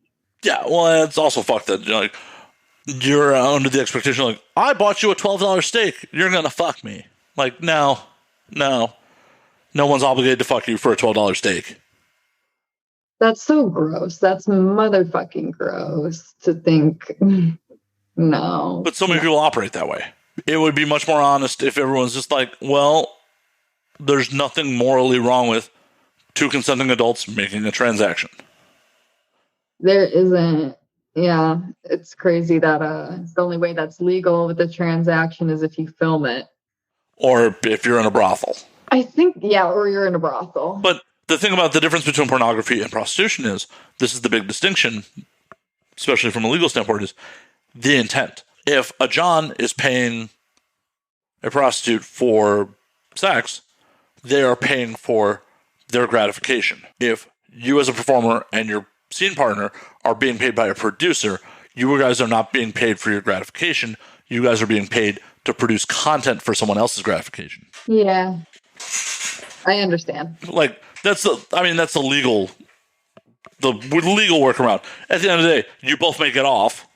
You both may have a good time, but you weren't paid to get off. You were paid to produce content. Yeah, I also feel like a big part of it is like, they don't want just the women having that power and keeping all the money. If you distribute porn, there's other people involved and there's more like money to be made and all of that. Traditionally, I feel like I've talked about this on air as well, that this COVID situation is completely going to change the face of the industry. You're going to see more and more performers making really good money on just their content that they're making on their own. That we're going to probably see some death in some other larger productions, because right now they're starving and performers like you can still make content, still make money. A lot of those productions are getting by buying their content from performers directly. Oh yeah, right now they are. Yeah, that's what I've seen. And as much as like states are reopening and we're not out of the woods, this is still going to go on for some fucking time. So longer this goes on, more it's going to devalue mainstream productions happening. It's going to be more and more every person for themselves making their own content. Yeah, I would really like to get to know about more behind the camera. Before COVID, I was actually asking some companies like, hey, I'm looking to PA, looking for PA jobs before this all happened. And I never got to do it before this hit. So at the end of the day, PA jobs aren't going to teach you that much. Yeah. I mean, I've done that job. I can tell you firsthand, PA job will tell you how to get shit, get people on schedule, and probably hold a boom mic. You're not going to operate a camera as a PA. And that, camera and lighting is what's much more important than almost anything else. Yeah, I need to learn about that. I know how to adjust my exposure a little bit, but my camera knowledge is so novice. It's barely even there. Hey, you have lit yourself very well for this evening. You're better lit than I am. I'm fucking full of shadows. Thank you. I appreciate it. But dive down some YouTube rabbit holes. Like, there's so much about that. I need to go to YouTube for more tutorials. I forget that's like the home of tutorials. Every time I go to YouTube, I'm watching like true crime. What true crime stuff are you watching? What are you into? Okay, so I listen to podcasts and I go to different YouTube channels. I watch anything from like True Crime Watch Daily. That's like a whole team and like, cameramen, journalists and stuff, to like the individual YouTuber that's like doing their own research, or, like there's this one girl, she had a criminology major, Bella Fiore, and she just would casually throw in about like stuff she learned and everything and what she thought about the cases, because it's really interesting to learn how like the police handle it and like just how everyone handles everything, basically. Like, it's just like, okay. And I like watching documentaries like Evil Genius on Netflix. Oh my God, Evil Genius. Holy shit. Crazy shit, right? And like how the state police and the federal police and the other, like, they're different police forces that all had different evidence. And that's why it took so long for it to even get, like, people. It's just, I like knowing the different where they found justice, finally, because They didn't really ever find justice in that one. Huh? They didn't really find justice in that one. No, not justice. No. But okay, now I don't know what I was saying. No, I didn't mean to contradict you there. I was just thinking of that one and like, yeah, they pretty much got away scot-free because they all died. Yeah. Well, a lot of them died, and they named dude as a co-conspirator. Therefore, they can't get charged with the death penalty for murdering him because he was a co-conspirator. Even though, but they found out who it was. I guess that was the way I should have put it. The way they go about finding everything out, like, because they didn't know so much for so long because they weren't sharing information, and it's just crazy. Oh yeah, interagency not sharing information is how we got 9/11. Like, it like pissed me off when I heard about the woman who was taking notes, and Marjorie was basically admitting everything, and then the cops just put it in a file they labeled it snitch files, and no one ever saw it for forever. Like, this is just some inmate's notes. We'll throw it in a thing called snitch files and never look at it. Fuck you. Yeah, poor pizza guy had to fucking die for that shit. Oh, I felt so bad for Brian Wells in that documentary. I know. Fucking that one is so crazy. That whole story is so crazy. By the end of it, I don't want to give any spoilers to anyone, but by the end of it, it's a couple years old. You can give spoilers. My God! We'll give the spoilers tag. So, spoiler, everybody. At first, on the first episode, when they're like, Brian Wells had a list of sex workers, and I was like, okay, fuck you. So what? That's like, it's only a crime because the law says so. Like, what do sex workers have to do with? Like, right. He was a lonely pizza dude. Like, right. He was a middle-aged pizza delivery driver. He's fucking lonely. Like, he wanted to get his rocks off. So be it. Let the lonely hoarder get his rocks off. Right. And he liked them too. Well, he liked the Jessica Hoopstick girl. That's where it came full circle, because she was the one who was like, hey, I got to go for you. This dude isn't going to fight back if you do some shit to him. Right. And she has his baby. Yeah, man. That's the saddest part about it. The dude was just, middle-aged pizza delivery driver who was a John who got used. Like, that's fucking sad. And it was years. Yeah, and the worst part about it is, like, that's the sort of behavior that gives sex workers a bad name. It's like, oh, hey, this sex worker who was involved with him for fucking years, used him and set him up to die. And this is where we get the stigma for sex workers to this day, is behavior like that. Yeah, like they always think we're like literally killing men for our benefit, like with the whole like old man and that whole stereotype thing that you don't really even see that much. You don't see really any decrepit people with 20s. And I don't see any old men. Where you're hiding the old man? Come on, you got one back there. I know you do. Nah, they don't even want to fuck with me. Too many heart attacks. She just kills them in the club. If looks could kill. It's true. That whole situation, I mean, it's fucked. It's absolutely a fucked situation that, this naive John got set up to die. And what was even in it for her? It was just like some drugs, right? Yeah, but addiction's a fucking crazy thing. It is. Yeah, that's what I was going to add on, just the story. Everyone has their own different, stuff, but they could have done more. I don't know. The documentary, I don't know. I think it was just one of those situations where it ended up really sort of those situations where people can propel a stereotype because they do. Yeah. And that's the man up the drugs. And but she's strong for coming forward, dude. She really is. She could have kept not telling anybody. She finally said something. She put her face on camera saying something she, obviously learned from the experience. And yeah, it's just a crazy thing. So I was offended at first when they were like, oh, this is his list of people, but it came full circle and actually made sense in the end. That doc is so crazy.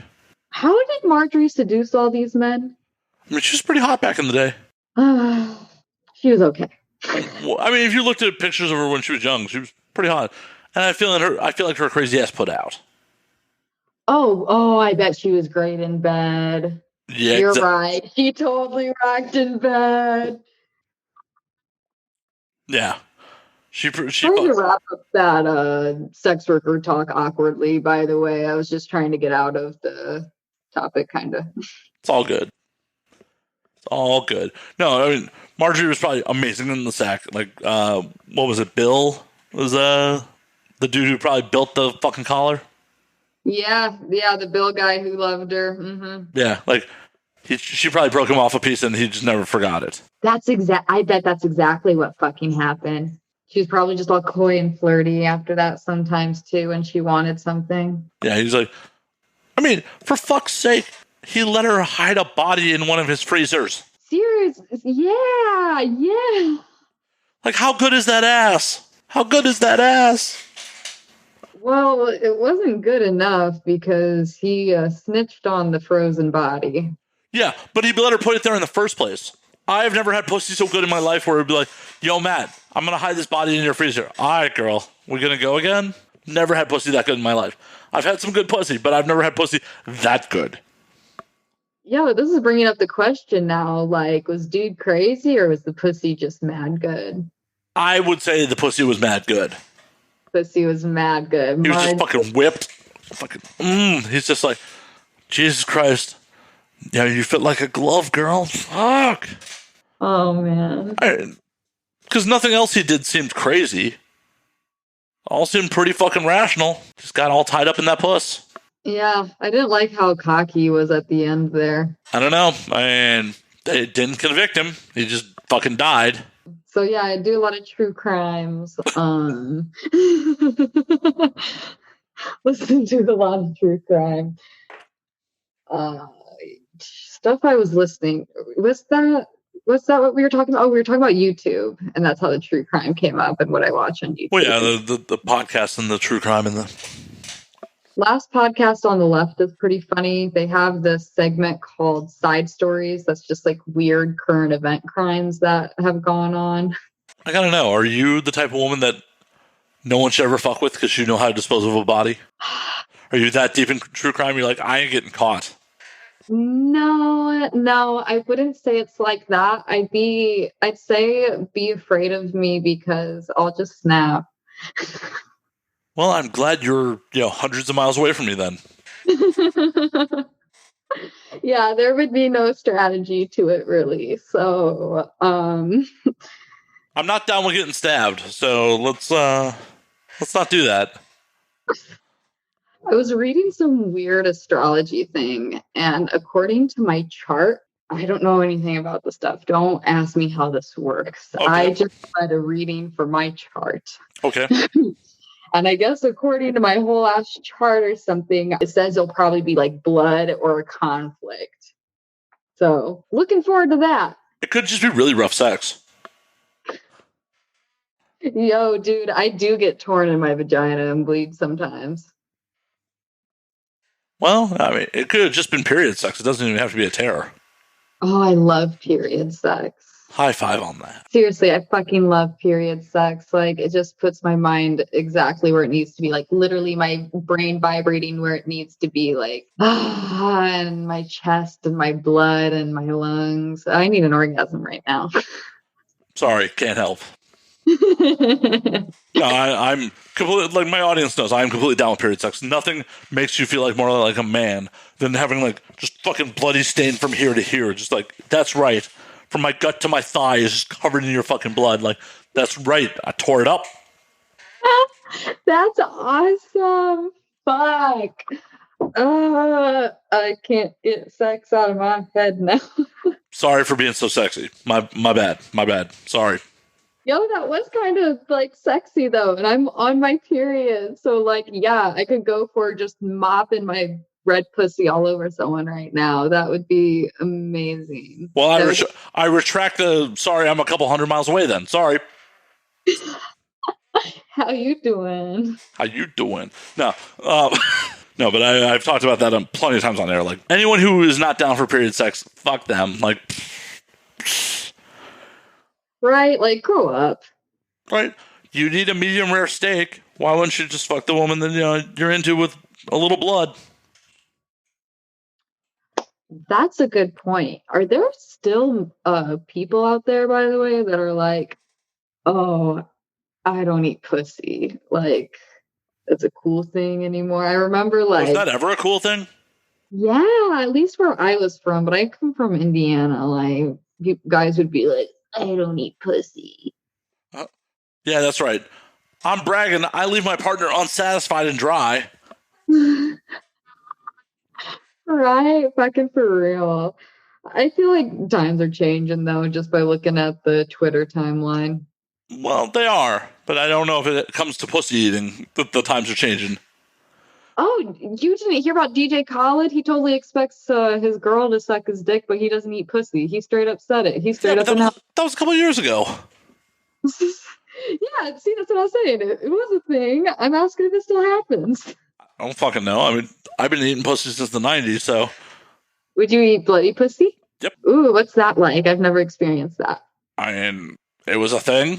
It was just kind of like, okay, it's on. Did it get in your beard? Did you have a beard at the time? Oh, yeah. No, it was January. Did you have frozen blood in your beard? No, I live in Los Angeles. Of course it wasn't frozen. Oh, that's my Indiana coming out. Right, like, no, it was like literally this January, not like 20 years ago January. Oh my god. Oh yeah, no, I fucking jumped right into the sack with someone, period sex, like went down on her, fucking, it was on. So do you prepare, do you like lay down? I like to lay down towels, just because I don't like getting my sheets bloody. And there's this blanket that's designed for period sex, and I really need to buy it. No, I put down towels. My mattress is permanently stained though, because it got a little too active and towels didn't stay in place. You know, sometimes you just gotta go for it. Yeah, no, sometimes you got to go for it. Sometimes, shit happens. It's like, that stain is a reminder to not sleep with that person again. Oh, damn. These things happen. Sometimes you fuck people you shouldn't. Oh my god, I hear you there. It's like, And I don't regret doing it. It was a good idea at the time. Shortly thereafter, it was like, this was a bad plan. this isn't bad. I can't say I've really regretted my sex recently. No, I mean, I don't regret sleeping with that person, really. That's not what you said. Yeah, I'm sorry. Yeah, no, I regret the aftermath of it. I won't butt, or I won't cry. No, it was a long-term ex-girlfriend who just happened to, like, we hadn't slept together in 10 years. Like, it just happened, and it was like the aftermath of it got fucking uncomfortable. Oh my god, that's hilarious. I have this middle school ex. We didn't sleep together then. I'd hope not. Then years later, we hooked up when I was 19 or so, I think. 20? 19, 20? Shortly after your marriage. Got it. Yeah. And then a few years after that, again, oh God, I'm about to tell a story that, oh my God. I like stories. The audience loves stories. So I had him come over to Indy a few years even after that, and for fucking and everything and all that. And I'm expecting my dad to come on Monday. And so he was there for the weekend, the ex-boyfriend that I was reconnecting with. My dad came on Sunday. Oh, no. Yeah. Oh, My dad came on Sunday, and it was a good time, though. We made the best of what the situation was. We all went to dinner and stuff. So that's just a funny, cute little story. At that point, you'd already been married. Your father can't assume that you were still a virgin. It's fine. Yeah. No, my dad's known for a while. Yeah, I remember when I first got birth control. That was a fun sit down with mom, dad, and future ex-husband. Yeah, but see, birth control doesn't necessarily just provide birth control. It's like hormonal balance, stuff like that. So you could definitely not be sexually active and still get birth control. Yeah, 100%. And that's a lot of the excuse in Indiana that our mommies would tell our daddies. But we kept it 100% in my household, for better or for worse. Hey, it's all right. It happens. Shit happens. Oh, man. I remember when my parents found out that I was lying about where I was staying and that I had actually been staying with my boyfriend at the time. How'd that go down? Oh, they had me write down his addresses and all that after he found out. What, so they can roll a patrol car by? I have no idea. Probably just parent stuff, safety stuff. If I ever had a kid and I found out oh my God, I thought you were over in this area, that would be the part that was concerning to me is I didn't know where you are actually geographically located. Hello, are you stupid? I'm concerned, it's my job to take care of you. Do you want kids one day? I always say I don't. I think I would have been a really, really cool aunt if I would have had any siblings. But that's just not the case. I entertain the idea of fostering one day. Definitely not anytime soon. I am a mess. There's nothing wrong with that. Absolutely nothing wrong with that. I also do not want children. Do not want them. I think I'd be a shit father. And I don't want to bring someone into this world to prove myself right. Right. It's not a step in life. It's a big decision you're making for someone that you're non-consensually bringing into this world. Every birth is non-consensual. You know what I mean? Right. So it's 150% on you for them to do well. I'm sorry, but it just is. 100%. Well, you and your partner. Yeah, you and your partner. Thank you. I just don't think I would do good at the job. What was hilarious, this is very recent. I matched with a woman on Hinge last night who in the opening salvo of conversation was also I'm looking for a man to settle down with and have kids with. I'm like, girl, you are sexy, but I don't want to waste your time. I don't want kids. And that's a 40-minute conversation of her trying to convince me why I should have kids. No, that's not how this works. We don't fit. I told you straight up from the get-go, I don't want kids. This is the time to, I mean, I could have disconnected, but I entertained the conversation because I was amused by it, and she was really cute. Okay, I understand. So what mind-blowing points was she using? Well, she's like, you seem like you have good values and you have a good head on your shoulder. I'm like, yeah, I also am hyper selfish and want to live for me and potentially live for my partner. But I don't know those kids. I don't know if I want to. I'm definitely not down to make sacrifices, career-wise, life-wise. These are all things you need to know. Right. I don't know those kids, you said. I don't know those kids. I could fucking shit out a jerk. Could shit out an absolute asshole. And I'm going to make fucking sacrifices for this complete piece of shit that I fucking came out of my balls? Fuck that. Fuck that. Oh my God. That's hilarious. Yeah, you can be a good human. Just because you're a good human doesn't mean you should have kids or that you would be a good parent. Right. And holy fuck, you might be a better human for not having kids. Ever thought about that, everybody? Right. I 100% know. I would probably be resentful and kind of shitty if I had to give up my dreams and my hopes to provide for a child. Because if you're being a responsible parent, you got to make sacrifices to provide for that kid. If I was Kylie Jenner rich, yeah, I'd have a kid for fun. I'll play dress up while I do my side businesses and everything's, already taken care for me because I was born into this and this is how things run. Exactly. If I was well-to-do, if I wouldn't have to make financial sacrifices to have a kid, yeah, I would probably be much more down. But being a freelancer who fucking is constantly on the hustle, who likes late nights and likes to travel a lot. Yeah, kids don't fit into that lifestyle. Exactly. Like, I'm not willing to. I am looking for a woman who will complement my lifestyle, not someone who's going to tie me down to a lifestyle that I'm going to fucking be miserable for. Because if I were put in that situation, I would try to be, a responsible human being and not just be like, hey, nut fruit, have a good life. Yeah, I know I shot you out of my balls, but sucks to be you. I feel like a lot of parents really do have to run into that moment. Like, good luck, kid. Well, a lot of parents have no business being parents. A lot of parents are merely parents because their parents pressured them, because their parents pressured them. Because 100 years ago, you needed to fucking pump out kids because you needed them to survive. You needed them to help with fucking manual labor. You needed them to fucking provide heat at night because there's no central heating or air. And you'd freeze to death if you didn't have 10 kids fucking providing body heat. That's crazy. Didn't think of all that. I'm really excited that my parents know that I'm probably never going to have kids. They absolutely adore my cat. Love Lucy to death. Lucifer is her full name. And so someone else, one of my dad's friends, tried bringing kids up to me, and me and my dad just looked at each other like, okay. And he just looked at his friend and he laughed. He goes, she doesn't exactly have a maternal instinct. And you never know, that may change one day, but right here, right now, like, don't fucking pump a kid out because society tells you should. Yeah, no, there's not really, I mean, your body has an expiration date, yeah, biologically, but like, it's not like there's a life manual date of what exact age you're supposed to have your kids by. So many people got wrapped up in that.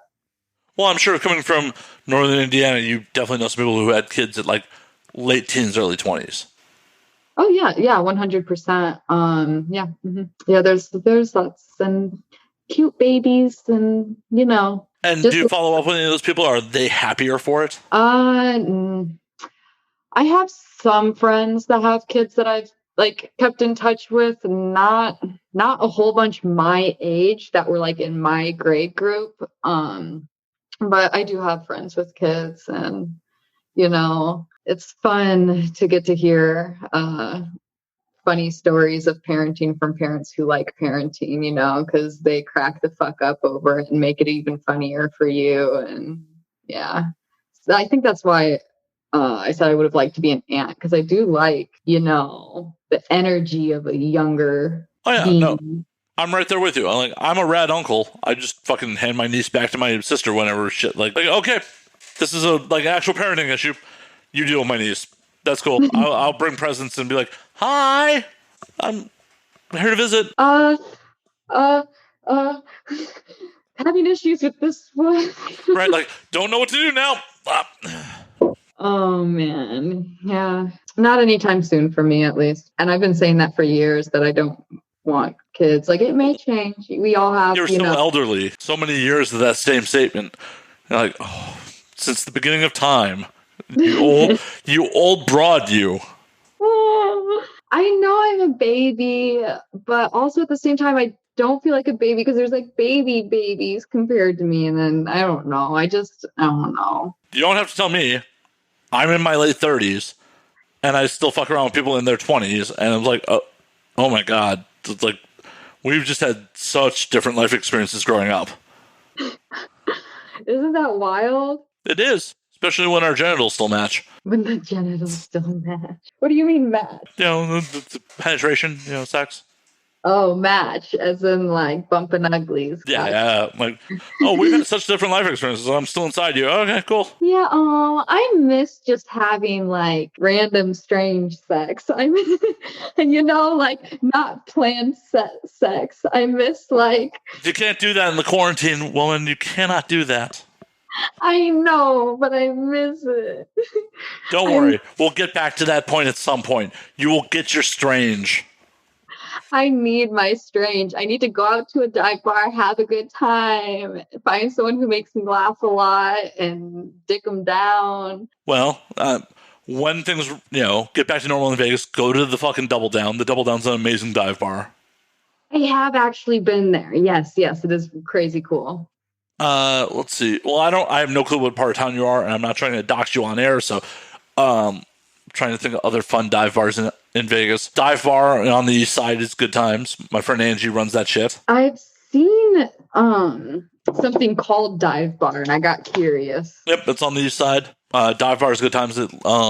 I used to hit the Bounty Hunter, which was there's one of them in Summerlin that I used to hit fairly often. And there are, the Champagne Lounge on Eastern is a good time. Oh, that does look really fucking cool. It's a fun dive bar. Is that one with like live music and has like the old school looking booths inside it? Exactly. I've been wanting to go there. The Champagne Room. I'm going to write that down so I don't forget. Yeah, that's a good spot. That is a good dive bar spot in Vegas. As I said, my time in Vegas was not all bad times, but I like LA a lot more. You said the Champagne Bar? It's just like the Champagne Lounge. Oh, Champagne Lounge. Okay. LA hasn't grown on me yet the times I've been there. Were you in the Valley or you went like actually in LA? I was in the Valley. Yeah, see, that's why. Need someone to show you around actual LA. Is that an offer? If you're asking, sure. Yay, thank you. As I force myself to hang out with you. Yay, thank you. Yeah, no, I will show you around Hollywood. I will show you around amazing dive bars and crazy cocktail bars, like, because that's my dichotomy. Like, I either go to horrible dives or fancy cocktail bars. Those are the only things I do. Okay, I'm down for that LA. I have not seen that LA whatsoever. I've only stayed in the Valley. Deep in the Valley? Where was I before? Is Woodland Hills something? Yes, that's definitely a thing.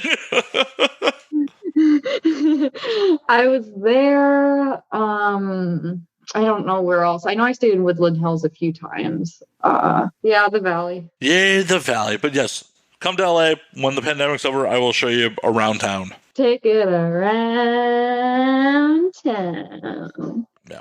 I cannot promise you period sex, but I'll at least show you some cocktails. Sounds good. All right. But just in case, I'll plan it during my period, though. Oh, Jesus. What have I gotten myself into?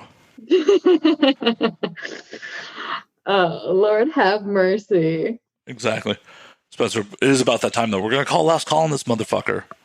Last call. All right. Call. You know what? I'm going to grab some actual drinks besides my water and dabs next time, if we get it next time. There will be a next time, for sure. When the pandemic's over, you can come do this in person in LA, like how I normally do this. Yeah? Yeah. I'd love that. I really would. Yeah. Pre-pandemic, I don't do remote shows. Like, normally this is in person or nothing. Okay. All right. Wow. This is interesting because I didn't really start getting a whole lot of interviews till people started doing these remote ones. So these are all I've really done. Oh, but seriously, his last call. Where can they find the OnlyFans, the socials, all that fun shit? Where can they beat their meat to you, woman? You can find me at Twitter at Spencer Bradley X, and that's all one word. You can find me at Spencer Bradley Official on Instagram. You can also find me on Reddit. Just go look up the Spencer Bradley Reddit. Someone you have your own fucking subreddit? Yeah. Wow, that's a fucking first baller. Thank you. And anyone who likes this, if you have more questions for me, the person who runs that page pinned my AMA, so you can just go ask your question there. Hell yeah. And if you have questions for Spencer next time around, because we will have her on again, be sure to holler at me. What's the OnlyFans and all that fun shit too? Ooh, yes. So I have a free OnlyFans, and that is Spencer Bradley XXX, all one word. That one will refer you to my paid one, which is Miss_Spencer. But yeah, there's the free one is Spencer Bradley XXX. Check me out, get a little preview, see if you like what I do. See if you like the goods. Yeah. So hop on my free OnlyFans and get a preview. It's a solid plan. And as always, you can find me at Matt_Slayer on Twitter, Matt Slayer on Instagram, Matt F. Slayer on Facebook. You can find the podcast at And Now We Drink on Twitter, and Now We Drink _ on Instagram. And until next week, drink up, motherfuckers.